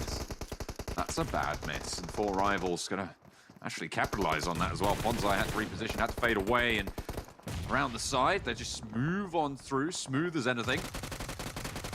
Not having the best of luck in some of these firefights, though, as NC2 hits the deck and gets the flush as well. MS Chamburi starting to turn the tides now. PG-13, with the last player very, very close by, might have just been able to find what they were looking for against the 4 Rivals, Blank. I think with 4 Rivals, there's been a serious lack of goal for them, honestly. I don't know what they tried to achieve here on Sanhok. Right now, they're achieving getting knocked out in 14. I mean, Liv finds 1, but even on top's not on this fight anymore because they weren't able to clear him out early. So yeah, I would say that 4 Rivals, this was a directionless game that ended in failure, to be honest with you. It's not gone well. It really hasn't. When you put it like that. Rico Infinity team still defending on the push against Stalwart right now. They've got some pretty decent angles playing up in the eaves. 3 of them alive. Action down. Stalwart going low. Look at these cheeky nades over the top as well. They're really giving Stalwart the run around here, Blank.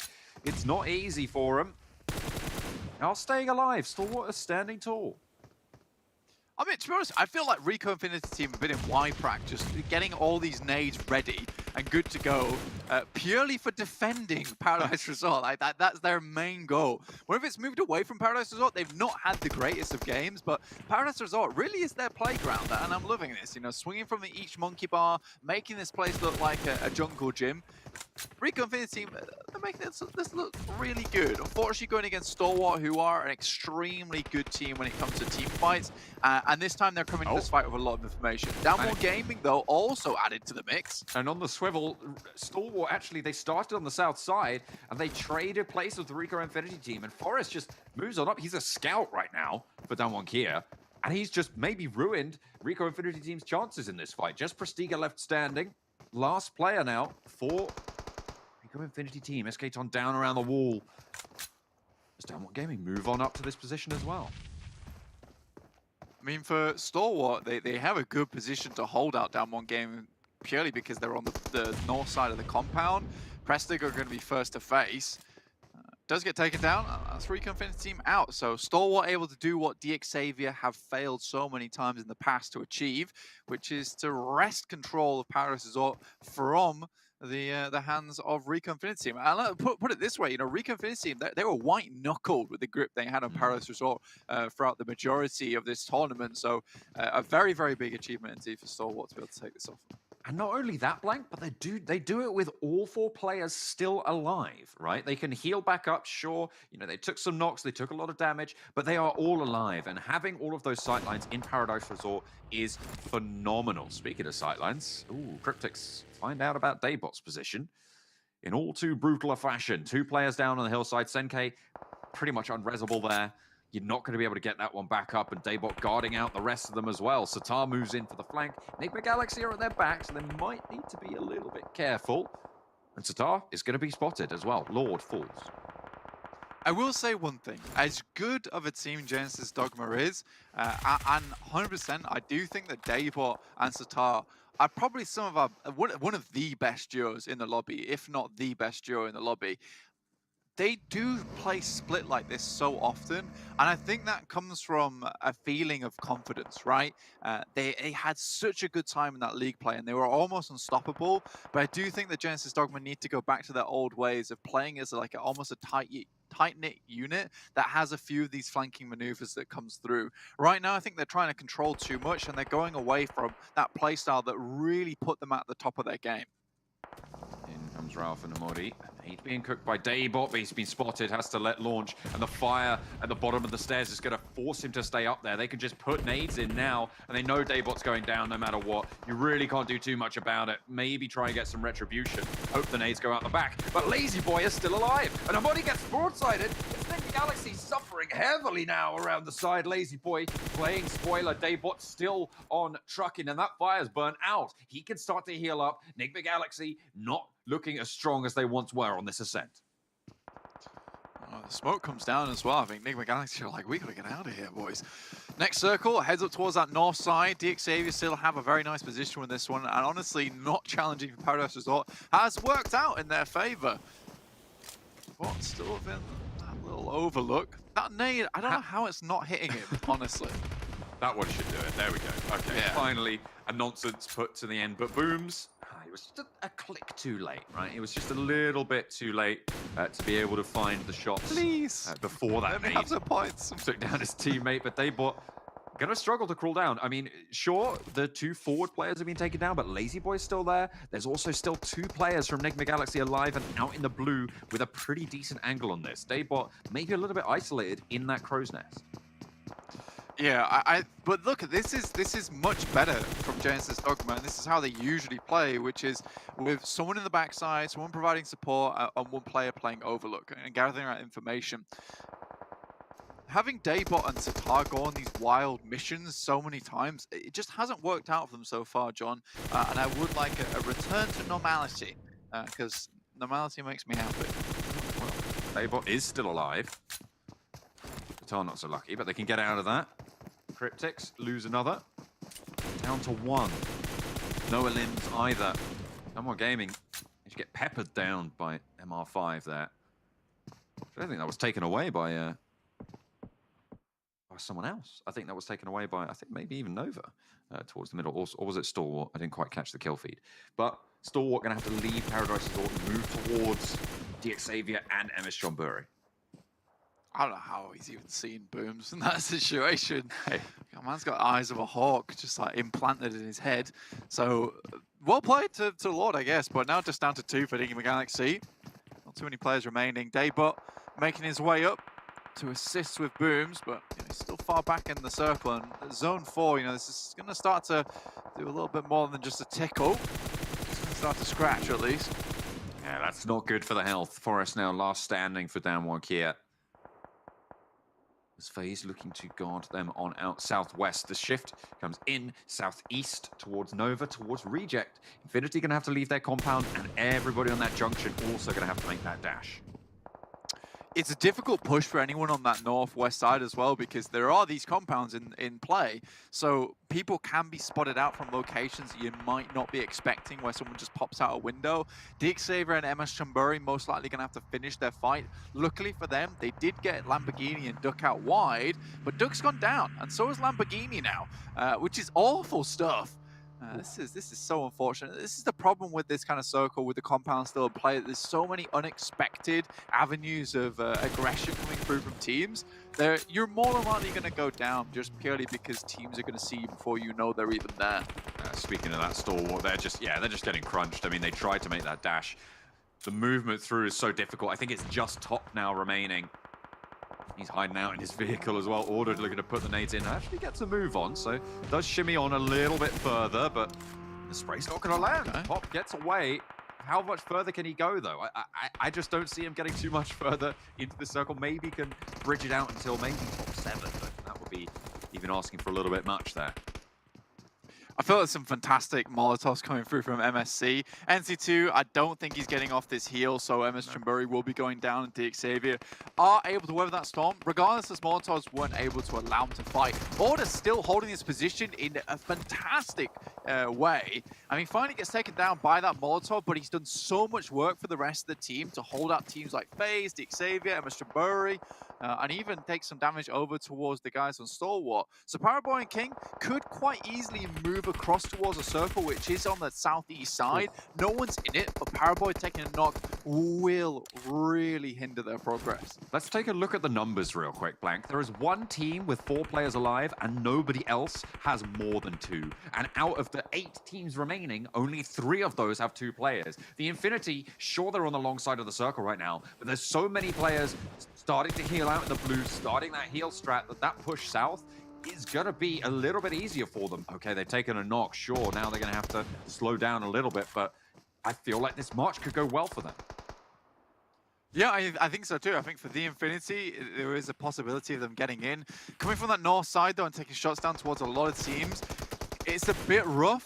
They do have that big rock to play around, so it might be okay for the time being, but it's just a case of making sure they don't get caught out now, because any little player might be able to remove them, but Newsy pre-nays that. Goodness me. Honestly, this is what I wanted to see. I feel like Newsy was such a strong force on the Infinity towards the beginning of the tournament, fell off a little bit, but now he's back on form. Such presence of mind from the Infinity as they move down south. I think they've left Godtunny out in the blue to go for that heal strat and move 2 forwards, getting those heals as well. Probably a little bit lackluster for the forward 2 if they've dropped their meds over. And with 4 players, if they dropped all their meds to Godtunny, he's going to have quite a few left in the bag.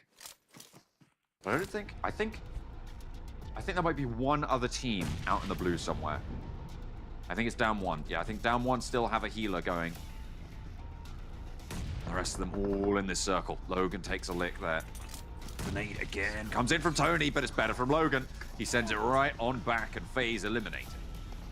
The Infinity are just so good with these throwables, honestly, and it's just a case of like throwing them where they expect players to be, and really, I don't know how you challenge that out. Booms goes down for Genesis Dogma, leaving 1 player, I believe it's Nickel, out in the blue. Logan extremely low, but Enigma Galaxy still have a chance here in the circle with both players at full HP. It's going to be rough, but Godtunny's getting his way in. He's getting his way in. Okay, he's making his way forward, sure, but Newsy now pushed out, forcibly extracted from the tree position, has to play by the smoke, sprayed around the side, and now it's just Godtunny. Enigma Galaxy, they've done it. They've taken the center of the circle. The question is, can Godtunny play spoiler and blank? I just don't think there's a position to do so. He's on the broad side of a hill. He has to move forwards. Forest might outlast him if he's lucky. No, there's not a first aid left for him. Down 1 Gaming lose their heal strat. The Infinity go out in second, well, most likely going out in second place. Blank, down 1 Kia, get a lot of points on board for a team towards the bottom of the tables. That's great news, but it's Enigma Galaxy to control this one. Godtunny makes the final mad dash. Lord should be able to spot this out. Just the last player. Has he made it in? He's in! He's been oh, all right. Okay, that's enough. That's enough of that game. Lord closes things down, and it is Enigma Galaxy to take home the chicken dinner. What a chaotic finish. I mean, Enigma Galaxy have been having a really good day today as well. And I said it earlier, like, they are really starting to pump recently. And it's that performance that we saw at the beginning of the tournament from Lord, from Freak, who were looking very, very strong from this region. And I think that the way we have to look at them for Enigma Galaxy is that like the way they play is quite slow at times, but they are also very, very aware of what's happening. And I think that the best way I can explain that is just purely from the way Lord played that final circle, which is the case there's 2 players out in the blue. Now, Lord can either hunt for them or he can stay behind that rock side. And I think that when he didn't get that final flush on the player from, I think it was Newsy, right? When he didn't get a flush on him, he knew there was 1 extra player from the Infinity. They can only come from that direction, so he stays behind the rock and just waits things out. And I think that's beautiful from Enigma Galaxy. It's just a case of being aware of everything that's happening in the circle and just playing out slow. Enigma Galaxy, one of the best teams on Sanhok, without a doubt in my mind. They played that one phenomenally, and it was as well part of the geography that played well in that final circle for Lord. He knew that, you know, there isn't that weird little dip that he can be coming from. As you say, he highlighted which side he was going to get pushed from, if he was going to get pushed, and he just kept eyes on. He had the full protection of that rock and an open hill to just watch as Godtunny moved on through it. I mean, there's not a lot you can do there, you're right. But fantastic performance coming through from Enigma Galaxy to close that one down. They've claimed the second to last chicken dinner of the day. Well, I was not exactly right, but I was damn close. Second place, God Tunny doing the God plays there, gets Infinity up to a second place finish. But in the Galaxy, again, as we're talking about before, had a really lackluster first super weekend, but ever since then, they've just been piling on the points. 23 here as they get the chicken dinner and the 8 eliminations. I guess I was technically closest as to the eliminations in total, though I was still wrong on the team. But still not a bad match here. We had a lot of questionable plays out of, well, quite a few teams, Colors. Yeah, I mean, I've never heard of the word number 9 before, so I don't know what you're talking about in terms of the eliminations. But yeah, Enigma Galaxy, what a performance for them over the last 3 games, and especially the way they're approaching Sanhok as well. They're lingering in the blue early for a long time, and there's nobody contesting them down towards those southern positions. So they come in late and are able to convert here. Very impressive. I think it's about choosing the correct edge to play as well. They were able to recover after losing 2 in that skirmish, and they were just smart in their aggression. When I said this before, when they know what grounds are in front of them and they get enough info, they know how to work with that. And right now, sitting at 81 points from 4 games, 2 chicken dinners out of 4 games, that is insane.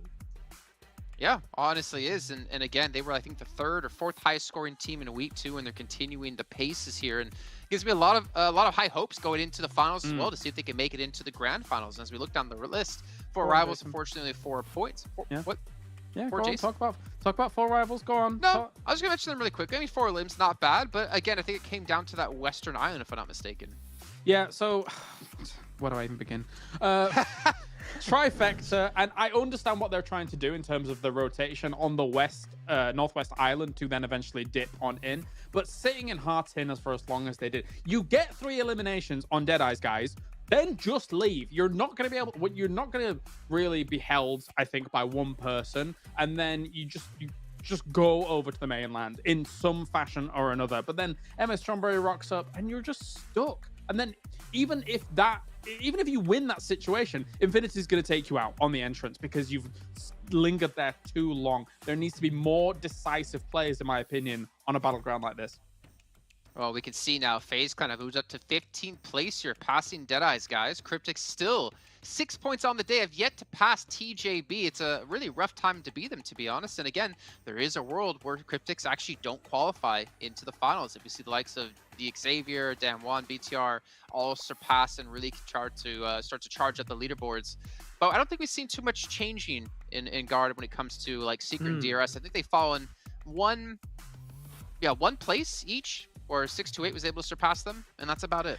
Yeah. The thing is about tracking these teams at the bottom of the leaderboard and see how they've been doing. So far, not hot enough, right? Like, we know FaZe Clan's doing decent, but the rest not quite there. And I think it's great that you mentioned Cryptics, Jason, because let's not forget that they ranked 1st in the most recent league play, and that speaks something when it comes to consistency and how to use momentum or whatnot. And sometimes we do say like the ability to bounce back is important, but knowing how to hold at the top is also important. I really thought, Tarzan, that you were going to say, I'm glad you brought up Cryptics because Claris picked them earlier on, and I thought you were really going to rag on him about that one. But really quickly here, Claris, you can see the treasure box is still happening. If you guys are watching within the Esports Center or watching here on YouTube, you get points that you can use to unlock a permanent item, 1 of 3. Remember, if you are watching on YouTube, if you click the rewards button below the stream, you get extra points. And not to mention, after the 21st, there's another treasure box coming your way. It starts the 22nd, and you can get even different rewards, plus even some special rewards, some Google Play cards and some Amazon Pay gift cards. Claris, what were you going to say, my man? The funny thing about Cryptics in this game, and I'm actually going to defend them here, because I think they got dealt a rough hand, especially in this Sanhok, is they entered from the same angle that Nigma eventually entered at, but they unfortunately got kind of in a sandwiched position between Genesis Dogma and Nigma. So if you're there a little bit later, who knows what actually occurs? Maybe you then go on to actually win the game here for Cryptics. But yeah, they were dealt a rough one here for sure. Okay. I have a different angle, like, to be fair, like with that, because Nigma Galaxy in this sort of circle, how many times do they actually enter with that particular path? I feel like it's way too many times, so that would just be a different angle. Well, here's our viewer thought question for y'all at home, and I'm going to go check it on West League while I talk about this, is that the question is, can any team make the league finals with only 1 super weekend to claim points? Now, over in East, we haven't had that happen because BC Swell didn't qualify for the super weekend, but I'm trying to check over in West, and we do not have a team there either. But what we can say is realistically, probably not. I would say, in my opinion, it's really hard to qualify based off of one alone, especially with right. Well, it hasn't happened in East or West, at least this year. So we'll see. Maybe next year, maybe 2022. But one thing that is coming up is our final map, and you don't have to wait too much longer for that. As you can see, the next match starts in about 5 minutes time. So we'll see you guys then to kick things off.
I saw the first light, the first steps. Now I see much more. I capture Earth in all its beauty. I see action. I see drama. And I see it in the finest detail. Moments of inspiration. And the first steps. I am the 1+9. Speaking of the 1+9, funny enough, they're actually the sponsor here at PMGC 2021, the East League and West League, with its flagship performance and immersive 120Hz display and hyper-touch technology made specifically for gamers. The 1+9 and 9 Pro, your best shot to climb the leaderboards. I like how you breathed in the exact same time I did, and it felt like you were breathing for me. Amazing. It was really weird. We had this really, that was weird. That was odd. Don't do that again. That was, I don't know what to say. It was good. It's too good. It's creepy, is what he's trying to say. I knew he was going to do it. Creepy. I was ready for it, you know? Oh, who would have thought that I have to breathe to survive? You know, that's a tough guess, I guess. But we are going to be heading to the final match we missed out on today. Is our last match of the day before we have 2 days left of Super Weekend. And at the end of Sunday, we'll know our 16 teams playing in the finals, where there's only 9 slots out of the 16 to get into the grand finals, to play with 6 teams from the West and 1 team invited from India.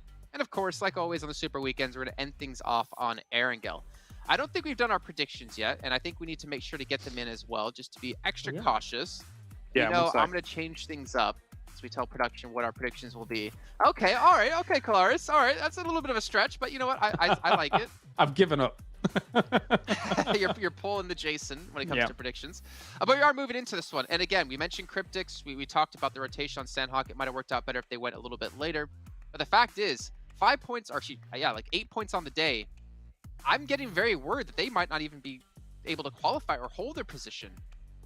Yeah, there's let's see overalls. Where are we at currently? They're teetering on the edge, right? And there are still teams that are looking to threaten. I think the one thing that goes slightly in the favor is that some of those teams that are kind of on the pursuit of them also haven't had that brilliant a day.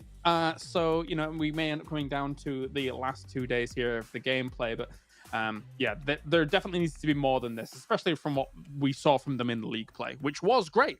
Good stuff. They show that they can hang with this lobby, but right here, not so much. Let me ask you this question then, Claris, really quickly. Actually, you know what? I want to ask you, Tarzan. I'm going to ask you, okay? Because this whole skit has already been, the shtick has been stolen away by Imperium earlier on, Claris. So now we'll have Tarzan do it. Oh, good. Yeah. Is Deadeye's guys a 15th place team? Yes, they are. Oh, jeez, okay. Oh, you're supposed to say no and like give your reasonings, but you went straight in. Okay, explain.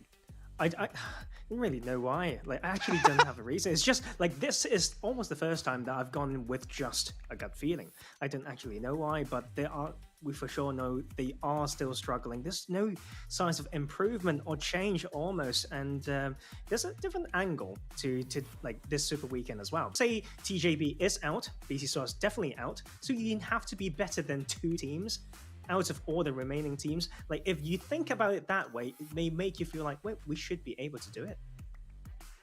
Okay. Okay. All right.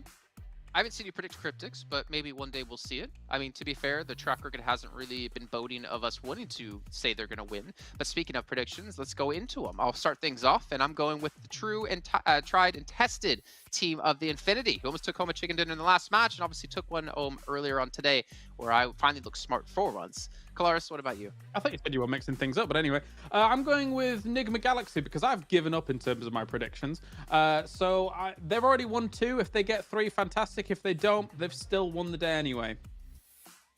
Stalwart Esports from me. I feel like it's the first time that they didn't drop Novo from that Game 3, so maybe A for effort when it comes to the change. Okay, well, it is time to head to our casters to kick off this final match of our first day of our final Super Weekend. It's John Allen and Blank once again. Oh, God, James looks such a happy chappy at the end there. He was grinning ear to ear. Oh, what I wouldn't give to be as happy as Kalaris towards the end there. We are getting into the last game of the day. It's Erangel, the plane all the way from Severny to Primorsk, Black. Yes, all the way down from Severny to Primorsk. This is going to make things a little bit awkward, and I imagine Stalwart's going to drop towards Milter Power this time if they can get there. The entirety of the eastern side of the map is a bit awkward to get to, a bit tricky. You're going to see Xavier, Genesis Dogma dropping out early as well, trying to head over towards that side. Bigatron should be okay towards Farm, and 6 to 8 will be obviously dropped towards Primorsk. And please, please, please do not go challenge the Infinity. It's not going to work out for you, put it that way. Certainly didn't last time around. I wouldn't be too surprised to see Stalwart drop out towards that Lipovka-Milter split again, Blank. Depending when they go out, they might try and drop all the way to military.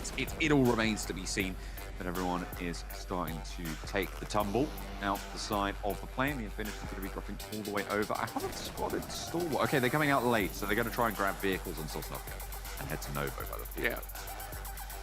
So I'm actually predicting 4 rifles for this game to win. Cool. Cool. I think they can do it. 100%. If they can get that conga line running towards the center of the circle, it'll be fine. And this is what I was worried about. Genesis Dogma, as well as Xavier, crossing past. How does Rabbids not pick up that vehicle? It's literally right next to it. I mean, Daybot kind of deserved that. It was daylight robbery, taking that car from Rabbids, so... Frankly, that's okay. Oh, Genesis Dogma are having a bad time. They're in a nightmare. It's a bad day. It's a bad day. But Xavier, they're having a much better time of it, though, for Xavier. Able to pick up 2 defeats this early into the game, Blank. You've got to be happy, especially when you're down towards the bottom of the tables, right? They're in 18th right now, as they stand, and they definitely need all the points they can get. And, having refrags sent their way is not ideal. What a long-range UMP spray with the red dot there. I love it. I love it. Yeah, so I was just like, stop fighting us. It's not going to work out for you in the end, all right?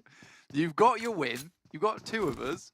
Now take that, go off to the bookies, and then finish up there, okay? Look, it was an all right time for them. It started off well, and I think that they just need to stop now, right, okay? And just loot up, find a better position in the circle. Genesis Dogma, you can kill them later.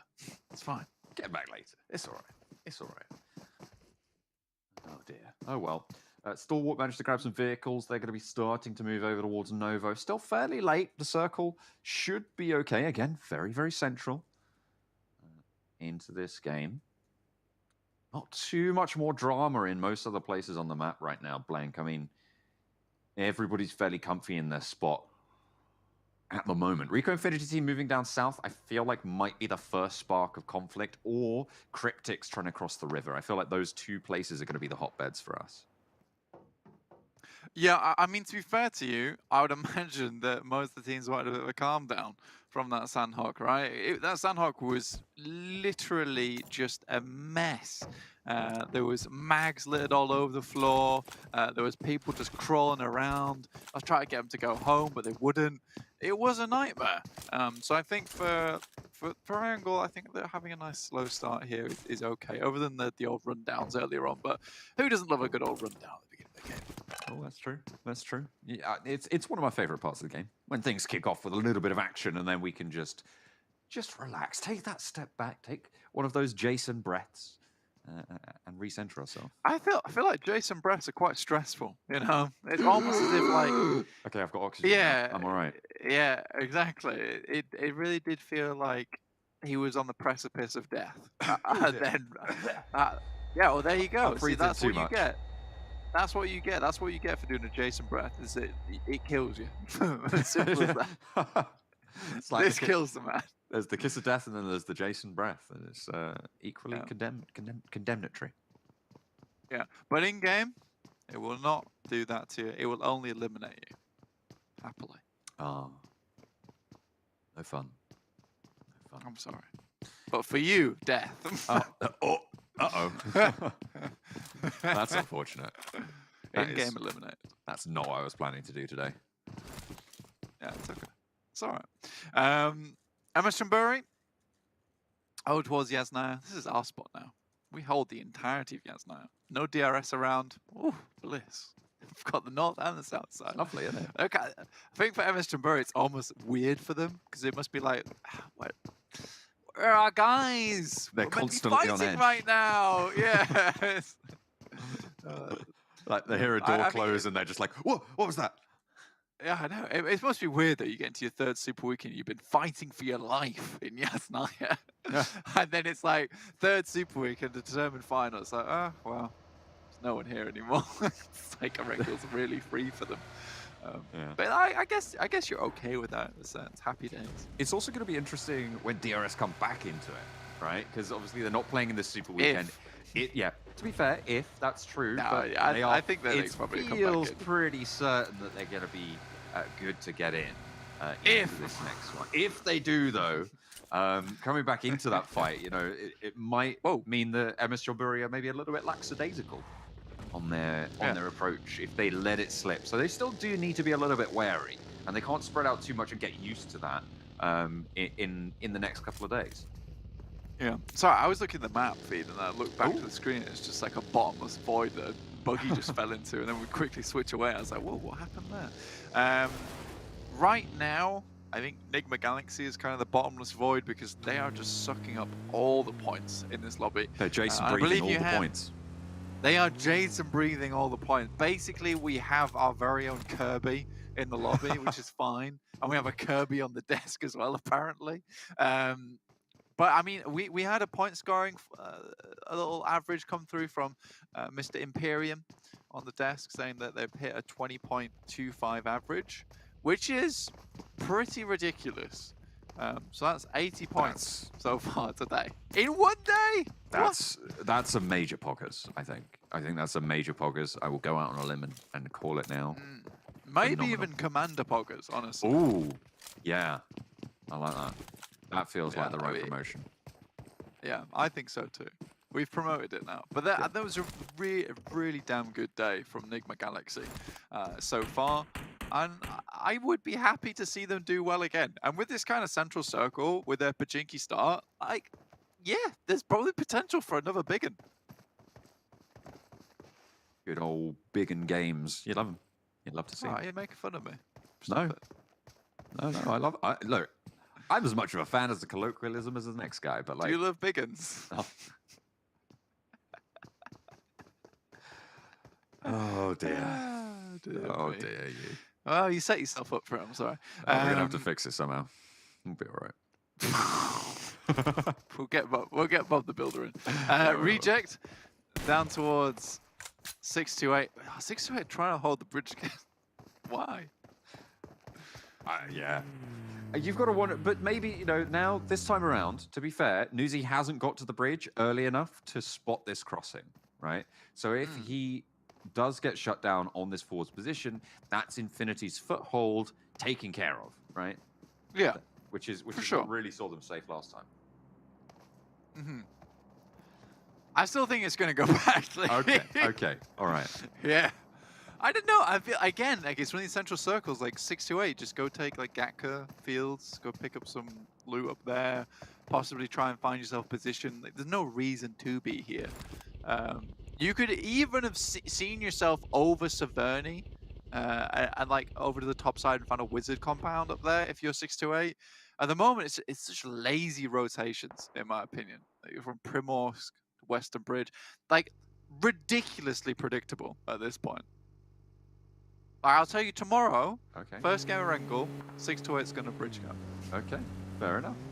We'll have to have a look. But look at this, Infinity starting to move. The shift comes down south, and immediately see those steering wheel icons pop on everyone. Everyone starts to get a move on, getting that shifty going. Nova, they get caught on the tent. Goodness me, that tent is sturdy. I feel like if you're camping in that, you're not going anywhere. Yeah, whoever put that tent up, they had no arguments between one another. They and that did tent was DOV. up in 5 minutes. Yeah, they were good. They were great. 4 rivals though. You know my prediction? It's one not going their way. It's fine. It's fine. Just you wait. They're going to win versus Nova. All right, Hamilton, I will wait. We are going to be going around the side for Nova. And they're backed up into the shack for now. Can't really get this res right now for 4 rivals. The nades keep on suppressing. Nova not quite committing. Paraboy moving on forwards. Order falls, and Nova struggling to get to the wall side now. Just Paraboy on this close push. King has to come in for the backup. That is a nade and a half, but luckily the drop down comes through. Pemboro looks for the challenge, but there's spray from 2 angles to deal with. Paraboy knocked, and another one to fall. Nova rebuffed on the push. 4 rivals with a sliver of HP are staying alive here, but they do stay alive nonetheless. See, I told you, John, just you wait, because I don't think you realize, but this is the room where it happens. And this is also the room where we begin the chicken dinner journey. All right, I'm telling you right now, this is it for 4 rivals. I'm thankful that you get it. I think the Tarzan would get this as well, wouldn't he? Maybe. Maybe he's in his theatre wheelhouse. now and again. He does do that. I've heard that he does that. Yeah. It's very dramatic. Well, I wouldn't say Tarzan's dramatic. I think you're pushing it there. No, I would say that. Look, no. I would say that Nick McGallick's. Don't tell me what my headcanon is. I've already written. Stop it right now. I've already written the story, and I am the main character. All right, fine. But you can't be, because Nigma Galaxy, currently, they have the most multicolored haircut going, and they are obviously the main character. And like I was saying, talking of dramaticism, I think that their point scoring today has been dramatic, in terms of an increase as well. 4 rivals. No, stop. Please.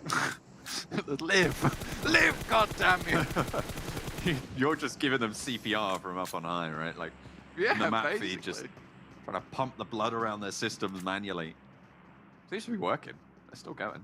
Yeah, I'm sitting at Olympus, giving them hope for glory. That's true. That's the intention. That's what happened. That's what happened. The Infinity, he's in a Oh. boat.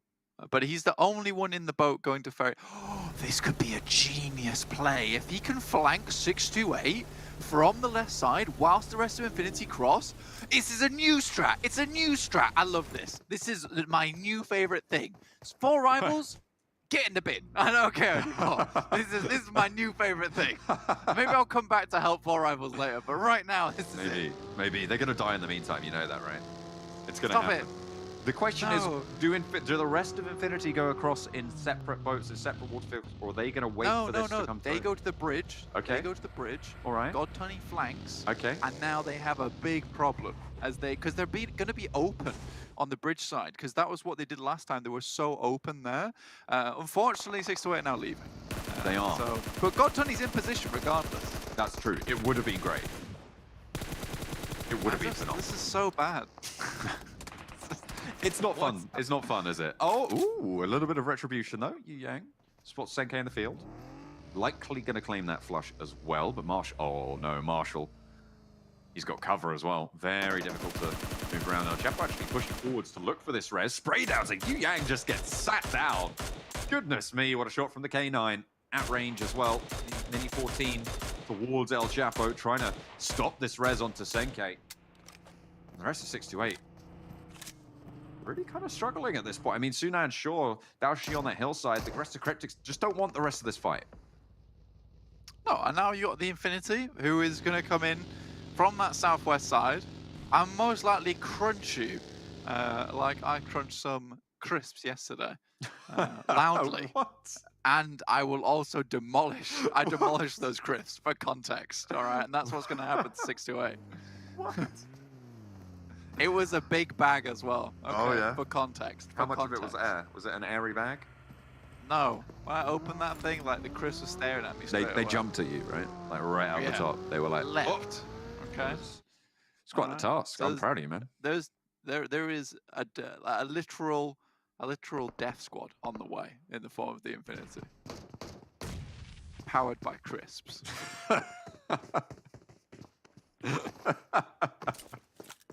Well, to be fair, if you're American, you'd be powered by chips.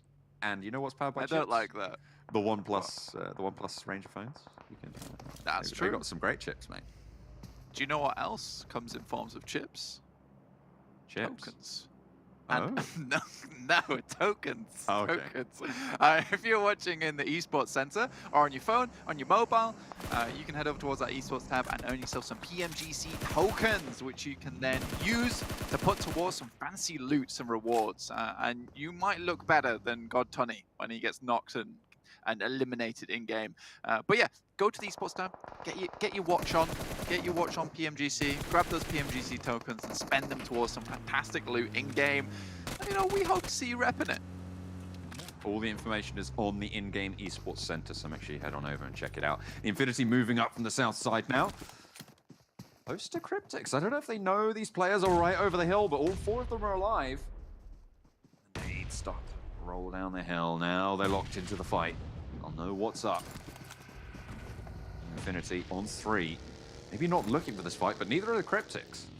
They look to just disengage here, and fair enough. They want to get to this next circle on a hard southeast shift. It's possible for them, definitely possible. It's gonna be slightly tricky considering they have to go through past 6 to 8 as well as Reject, who already set up on the coastal side. Bigatron, you know, this is their ground, and finally we do get a push that comes over towards them. Deadeye guys take 2 knocks on the approach. Oh, make that 3. Liquid going to be able to turn down the heat just a little bit as Deadeye's guys, they will continue to leave Professor Tarzan just completely disinterested in their performance, because that was not ideal. That was not ideal. No, it was not good at all. I mean, the push-up, this is probably one of the harder buildings to actually crunch onto, considering the way that it's set up with the 2-story, with the ability to come out on the balconies. 4 Rivals are flying in. Okay, I'm back on the 4 Rivals train. These guys are the best. Friendship with Infinity is over. God Tunny died, so now 4 Rivals These are my new best friends. All right, I'm ready for it. The chicken dinner is back on the cards. Ooh, you love to see it. Genesis Dogma don't love to see 2 players from Stalwart, though, running them down. Booms in the shack, runs around all the way to the back, gets flush out of danger, but right into the fire. Booms falls, and with it, Genesis Dogma. Stalwart actually in a fairly decent spot, actually, with a 2-2 split over the way. I think the only issue is that top is down. We'll need to get back up again, but 6-2-8 don't pose much of a threat off in the distance there as 2 players. 4 Rivals have all the cars in the lobby. Every single one. Wow. They are now belong to them. That's quite impressive, actually. I am impressed. The Infinity moving towards Reject's position. One of them got knocked on the back there now. Just Newsy standing. Not just Newsy, sorry. Has a teammate in Mela. Trying to push into Reject's building. Newsy falls and Mela struggles to get past the knelt form of Newsy. In the meantime, Cooking Hat and Nade wants to try and pop one in towards Ragey, but really unlikely to work out there. One out the window for Ragey. Mela should be able to see that. The smokes are there. Newsy getting rezzed. I mean, this outpost outshack is a little bit awkward to deal with. Nice Molotov, though, to block the entrance to it, but hello, goodbye. Oh, that was on the nail. Perfect nade there for Ragey. Gets the re-knock, gets the kill. Excellent stuff coming through. Reject hold 4 alive, southwest side. This is a good position to be in for Reject. I mean, like, they haven't taken many casualties either with this one. 4 Rivals, oh my lord, through the cracks. You could barely fit a bit of sunlight through there, but top hits a mini 40 bullet for it too easy. It's a whistler. 4 Rivals, though, it's a real whistler. I think for 4 Rivals, though, they are in a very, very difficult position to play, to be honest with you. Like, getting out of this one, you know, it's going to become... I don't know. I don't know how they get out, basically. I feel they like have to hope the circle comes to them. I feel like when people are at range, it's okay. When people are close by, it becomes much more dangerous to be where 4 Rivals Nade are territory, now. right? Exactly. I think now is the time for 4 Rivals basically to post up in vehicles and hit Reject's compound. Because in this position, they're not getting that chicken dinner. And I need them to get the chicken dinner. Okay? You do. That's right. I need them to restore my faith in them. FaZe, on the other hand, need to have some faith right now, praying to God that they don't take any more shots from MSC. Really, wouldn't be the most fortunate of outcomes for them. MSC already with 1 defeat on the boards, and they're looking for more damage pouring in towards FaZe. They are really having a bad time of it. Rico Infinity team have the back as well. Yeah, they were just caught there. Nothing really to do. FaZe down with just the 1 elim. 6 elims already found. Those defeats, I mean, they can pass for 4 Rivals, but as you say, they're in that vehicle divot. They are going to have to leave, most likely, although the circle does go towards them. Yeah, I mean, this circle, I hit a little bit earlier. I do think that taking Reject's compound would be ideal. It's a question, how do you get over there? I think really you need to create a smoke train. I don't know how many smokes 4 Rivals currently have on board. They haven't taken too many fights since the one with Nova.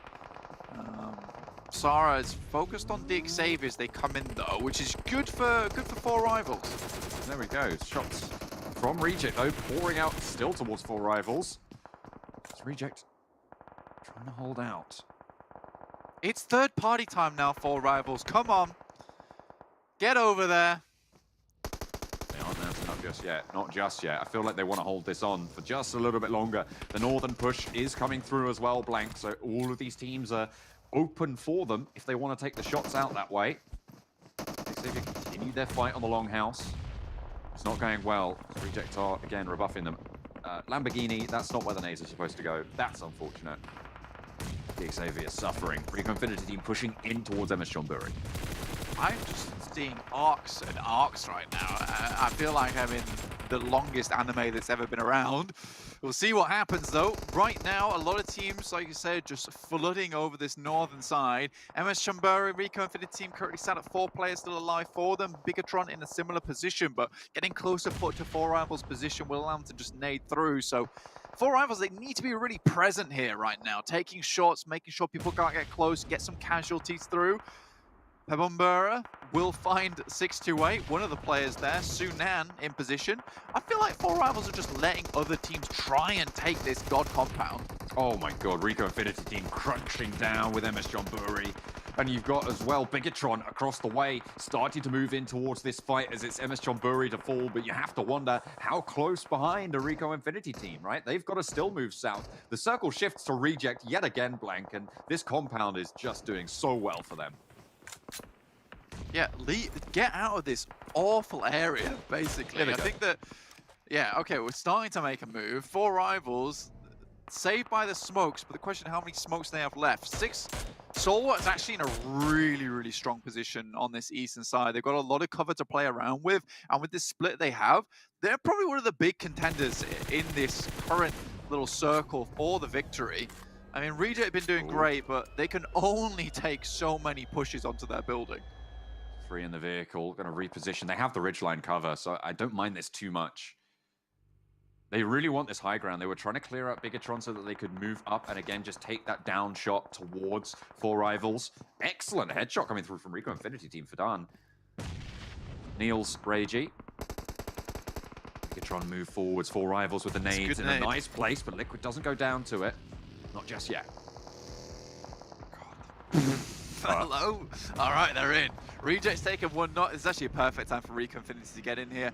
I love that 4 Rivals have been so close the entire time, but it's Rico Infinity teams like Xavier, all trying to take this one. But right now, 4 Rivals are taking a fight with Bigatron. There is still a potential chance that this moves away from the compound, and this could be a genius galactic brain play coming through from 4 Rivals that I'm just not I'm unaware of. Fidan doesn't quite get the nade through the window there. Ragey did get rezzed. Now it's 2 of them on this compound. 4 Rivals suffering as Stalwart again maintain that pressure over their direction as Bigatron trying to fight through them as well. Appy getting knocked, but has a bit of cover there. Bigatron, they're getting peppered down by Stalwart as well, as the struggle is going to be real for them. Zuxi last standing out. Don't think he's going to get too much further. Yeah, most likely not. I think the only thing that really Four Rivals have going for them is that they have the circle, and 628 still have to move across open ground to get in. But taking another knock there is disastrous. And realistically now, Four Rivals have to fight as three. They can't afford to take time to pull up another player. But Action, once again, doing what his namesake says. Speaking louder than any words they'd care to throw back. Four Rivals down to 3 with a knock as well. A long-range nade trying to find the miracle three-pointer, but Action gets behind cover as well, avoids that spray from Bura. Wait, hang on a minute. It hits. It dunks straight on top of them.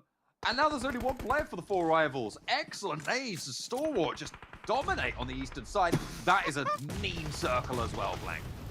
Oh my god. Yeah. Well, I said about 1,000 times that Four Rivals was probably in the best position to third-party any fight that was going on down towards that compound. There was even time between, and you might say to me, yeah, but what if they got third party from the north side? There were times when people were taking fights on the north side where they were so preoccupied that no one would have cared if Four Rivals jumped into one of their many vehicles and moved over towards Reject's position. I think Reject deserves to win this game by all rights, but I do think that Stalwart still have a very good shout into this. The thing with Reject is that they've weathered so many storms here. This is a bad push. Yeah, oh dear. And that's a bad push, you're right. Reiji goes down as well, and it's just Divine. Rico Infinity Team sweep up over on this compound. Fidan, yeah, he's going down here. That should be a flush. Actually, Rezable for Reiji as well. Divine might be able to get back up to 2 as Action gets cut down in the open field. Last player for 628 picks up the kill as well. 3 players from Stalwart moving onto the building. Nade being cooked by Top, but the door gets closed, but it's not going to matter. Falls to the nade, and 3 players from Stalwart now moving in to the compound's longhouse. I mean, Sunan has actually helped out Reject just a little bit. Divine drops out the side. Let's get a little bit more done. Just still shooting out. Stalwart looking to push onto this one, though. Our final game of the day here. Nades over the top. I mean, they're successful with them earlier. I think when that first one hit onto Four Rivals, it was just a case of, okay, let's throw more. Let's go. Let's pop them in. This is a difficult push, though. The upstairs-downstairs threat as well. Split. Reject probably likely to come at least second here, I would say, unless Rico Infinity Team try and push upstairs.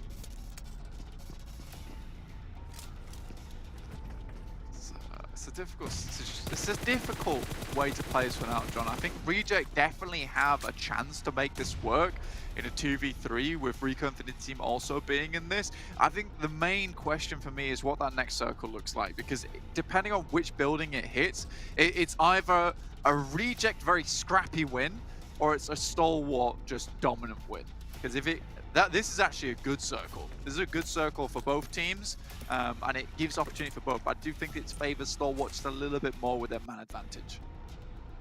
Let's position on the next circle. Difficult. Look at that. Smoke's already been dropped out by Reject.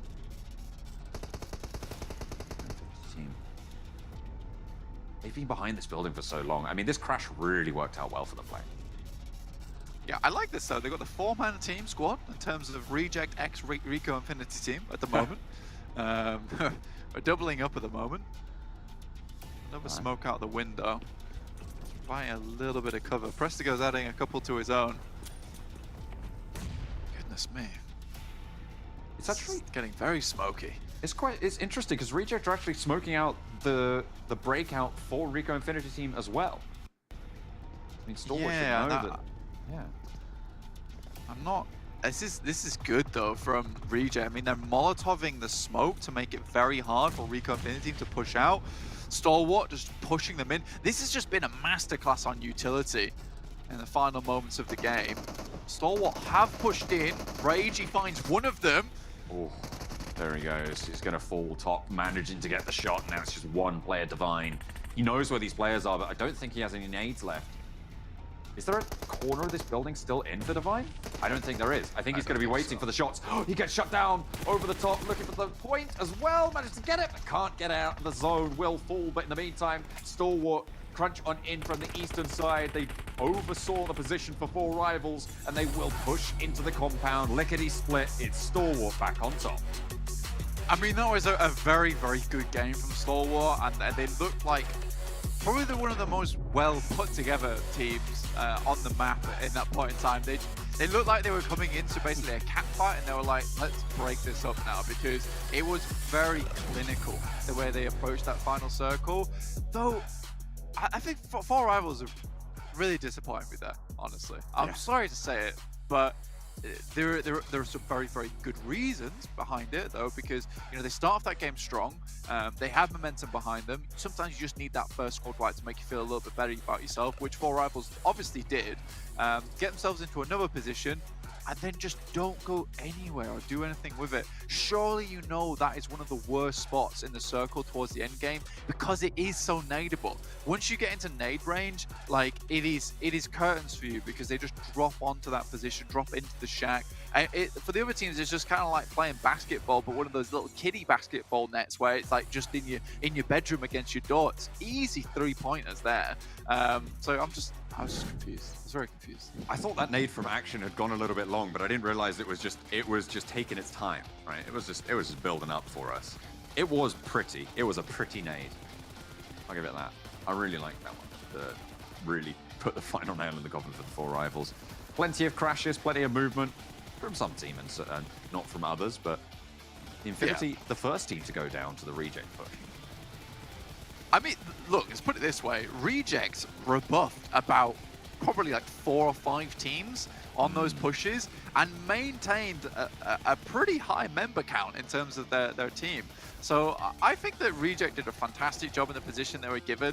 It's like sometimes you're gifted a very strong spot within the circle, and then you're just expected to win, or we might think to ourselves that like, oh, that's just a winning spot. For Reject, it really wasn't that case. It was because people were rocking up onto it, they had to hold it, and they did so versus a lot of teams. And like I said, it's a masterclass in utility and a masterclass in holding a compound down. Really, really well done. Yeah, 9 kills came through from Reject on that hold. Very, very good stuff. But it was 11 eliminations coming through for Stalwart for the chicken dinner. Let's head back over to the desk for the final time of the day. Final time of the day, but not final time of the tournament. Still have 2 days of Super Weekend left to go here, but Tarzan, the floor is yours. You got the correct prediction. Go ahead and gloat about it.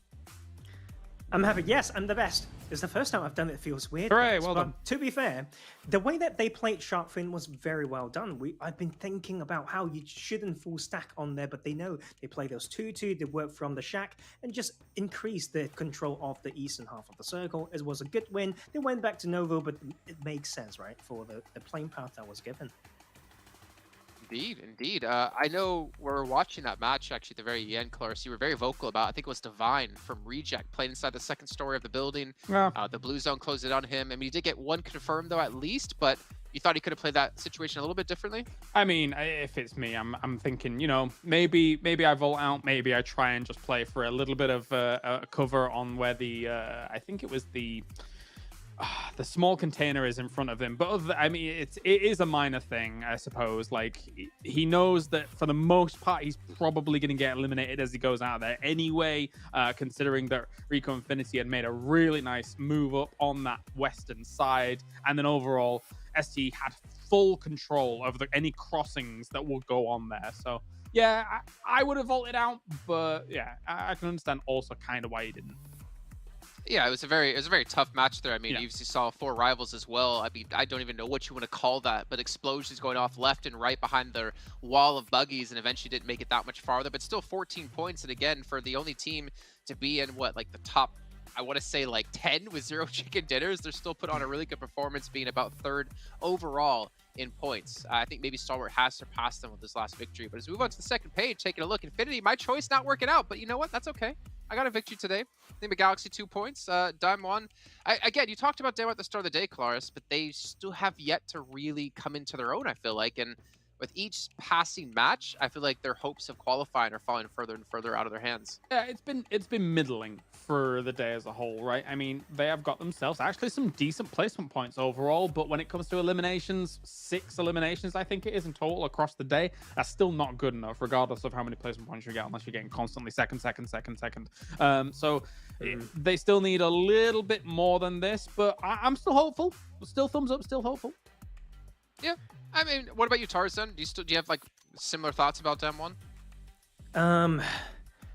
Yeah, I think so. I think the attempts that they had, I mean, like, Yes, for sure, a bit more hesitant. I mean, they for sure have stopped the way that they were growing a little bit, but it's just 1 day of extra data. I still feel like they are doing the right things. It's just about making it more efficient. I mean, if you just want to compare teams around the bottom, like Dead Eyes guys doing a lot worse. I'm sorry, but it's just so hard to even remember the time that they pulled off a decent fight or a very, very good rotation. I mean, Deadeye's guys, they were 16 plays at the start when they qualified into the first Super Weekend over Bigatron by 1 point. But really quickly, top here, 5 limbs, 967 damage. And Kalaris did say that we would all agree that if Stalwart come out top on the finals, we're all going to dye our hair. You know, like I thought this was your idea. And that we were all going to do. That you agreed on. You said, I just don't know how, I mean, yeah, I do. I just don't know how well it'd go with the ginger beard. I mean, you're talking to the person that had pink hair and white hair for the past year and a half. Meanwhile, you've never dyed your hair in this time period. Not so I don't true. think you're daring the right person here compared to you. What do you think about that? In that time period, you are correct, but I have bleached my hair before, except those pictures will never be seen, though I think you have seen it maybe once throughout our career together working in the office. But we see throwables here coming through. I mean, surprised to see 4 rivals have so many considering the amount of nades that went their way at the very end. But again, really using that to transition and get into better positions. I feel like it stings me to say this, but I'd like to talk about cars and how they're parked and stuff. And to be fair, I think 4 Rivals could have had a very different result if they just parked their cars well behind the shack and just keep 1 or 2 alive. And I think that is where they lack a little bit. When they've got these positions, they need to know how to keep teams at bay and think about what it could mean for themselves if they ever need to rotate away. I mean, overall, it's not been a bad day for them, right? But as you say, like, we were calling that they were going to get absolutely bombarded about 12 minutes before it actually went down. Like, it's so difficult to hold on to that position when you're as clumped up as you are. I mean, if you arrive there a little later or maybe have a 2-2 split across another location, maybe you can make something happen. But where they were, it was almost assured destruction. We'll look at the leaderboards here. It is getting a little bit worrying for Cryptics. Only 13 points on the day, though it was enough to pass TJB. But looking down below them, FaZe, 35 points on the day. Bigatron, 28 points. Deadeye's guys, 21. Damwon, 32. Xavier, 23. At this current pace that's going, again, I haven't calculated this out properly. I feel like Cryptics, if they don't step up and have at least a couple of decent games in these next 2 days, they could be knocked out of top 16.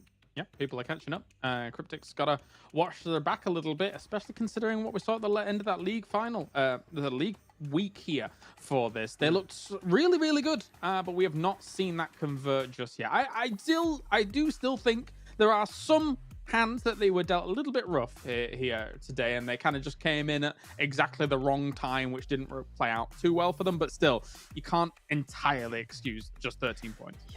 Yeah, like the pressure's getting very real. I mean, you look at this point separation between the bottom teams, it's just 1 decent game away that could propel you like away from the pack. And I think that is quite scary for the teams who have yet to find those performances. Taking a look at our limb rankings actually across those super weekends, I am just like floored to see. If you look at Genesis Dogma, 55 with Daybot, 50 with Sitar. That's 105 points in limbs alone across these 3 weeks. They've gotten more points together in eliminations than some teams have gotten for an entire week. Like, that's just how much damage these guys are putting down for Genesis Dogma and how lethal they can be as a team here. I know you've been a big proponent of them as well, Tarzan. The thing is, we have to be harsh, I feel like, from time to time. Like, with them, if you just draw graphs and curves when it comes to how they've done through the days, today is one of the worst days that they've played since we found the new love for this team. There's something that's not quite working. The controlling of pockets a little bit half-hearted, and they just don't know how to cut their losses. You can say, like, the circle's been hard on them, but there were certain things that were not going as smoothly as before. I think it's really cool as well. I mean, I know you want to talk about this, Jason, but I'm not going to let you for a moment. The dynamic duos that we're seeing here so far, as you say, Daybot and Sitar, a fantastic duo, the 105 kills between them, eliminations. We got Newsy as well as God Tunny, 53 as well as 47 eliminations respectively, and then Top and Action, 44 eliminations and 43 eliminations. Those 3 duos, in my opinion, they're the trifecta, they're the trio that are fantastic so far. Yeah, they have been, and then it's just Paraboy. It doesn't need a duo. The order has definitely been stepping up. I remember the treasure box is still going on. You can see it's going to end on the 21st for the first box. If you guys are watching the Esports Center or watching here on YouTube, you can earn points to get them unlocked for permanent items. But also remember, down below the stream here on YouTube, you can click the rewards button, get extra tokens, and then go into the 22nd of December till the 10th of January, we have our second box coming for you with different rewards and also some additional rewards on top of that. So make sure you guys are watching as much as possible, clicking that rewards button as often as possible. Just remember, don't spam it because I don't think you get points every single time you click it. But here's a quick little recap of what all went down today. So we got to see some life back in Nova, but Nick with Galaxy taking them to chicken dinners. And it feels like it's not very often we ever see a day where Infinity or Stalwart aren't on this page. Yeah, I think it's been kind of oppressive today, right, Tarzan? I think, like, when we've watched the winners come in, it's been really a case of the rich get richer. Like, these top teams are really not giving much room to some of the teams towards the bottom, and I think they've really got to step it up at the bottom. That's the way they have to play. Keep scaring people away, like adding pressure without, even being seen. That's the thing. You're so scary that teams don't even come close to your drop spot or your rotation pass. So that's part of the, psychology thing that you can, come in as well, throw in with the mental game for sure. And I think that shall continue with some of these teams. Yeah, and speaking of continue, we will be continuing tomorrow at the exact same time here for a second day of our final week of the Super Weekend, which means we only have 5 plus 5 is 10 matches left in total in our Super Weekends for teams to make through the top 16 or defend their position in that top 16. We'll see you guys tomorrow for some more PUBG Mobile action. Have a good night. Can't see what's written tomorrow. Some call it fate, but one thing I know, this time I will be in control. I'm caught in the fray, but we'll survive the battle. One for glory. All our brothers in arms feel the fire. We're conquerors, never back down. The battle tells a story of survival. The challenge will never be over. This is the race, it's not the end game. You have to believe you can win the world.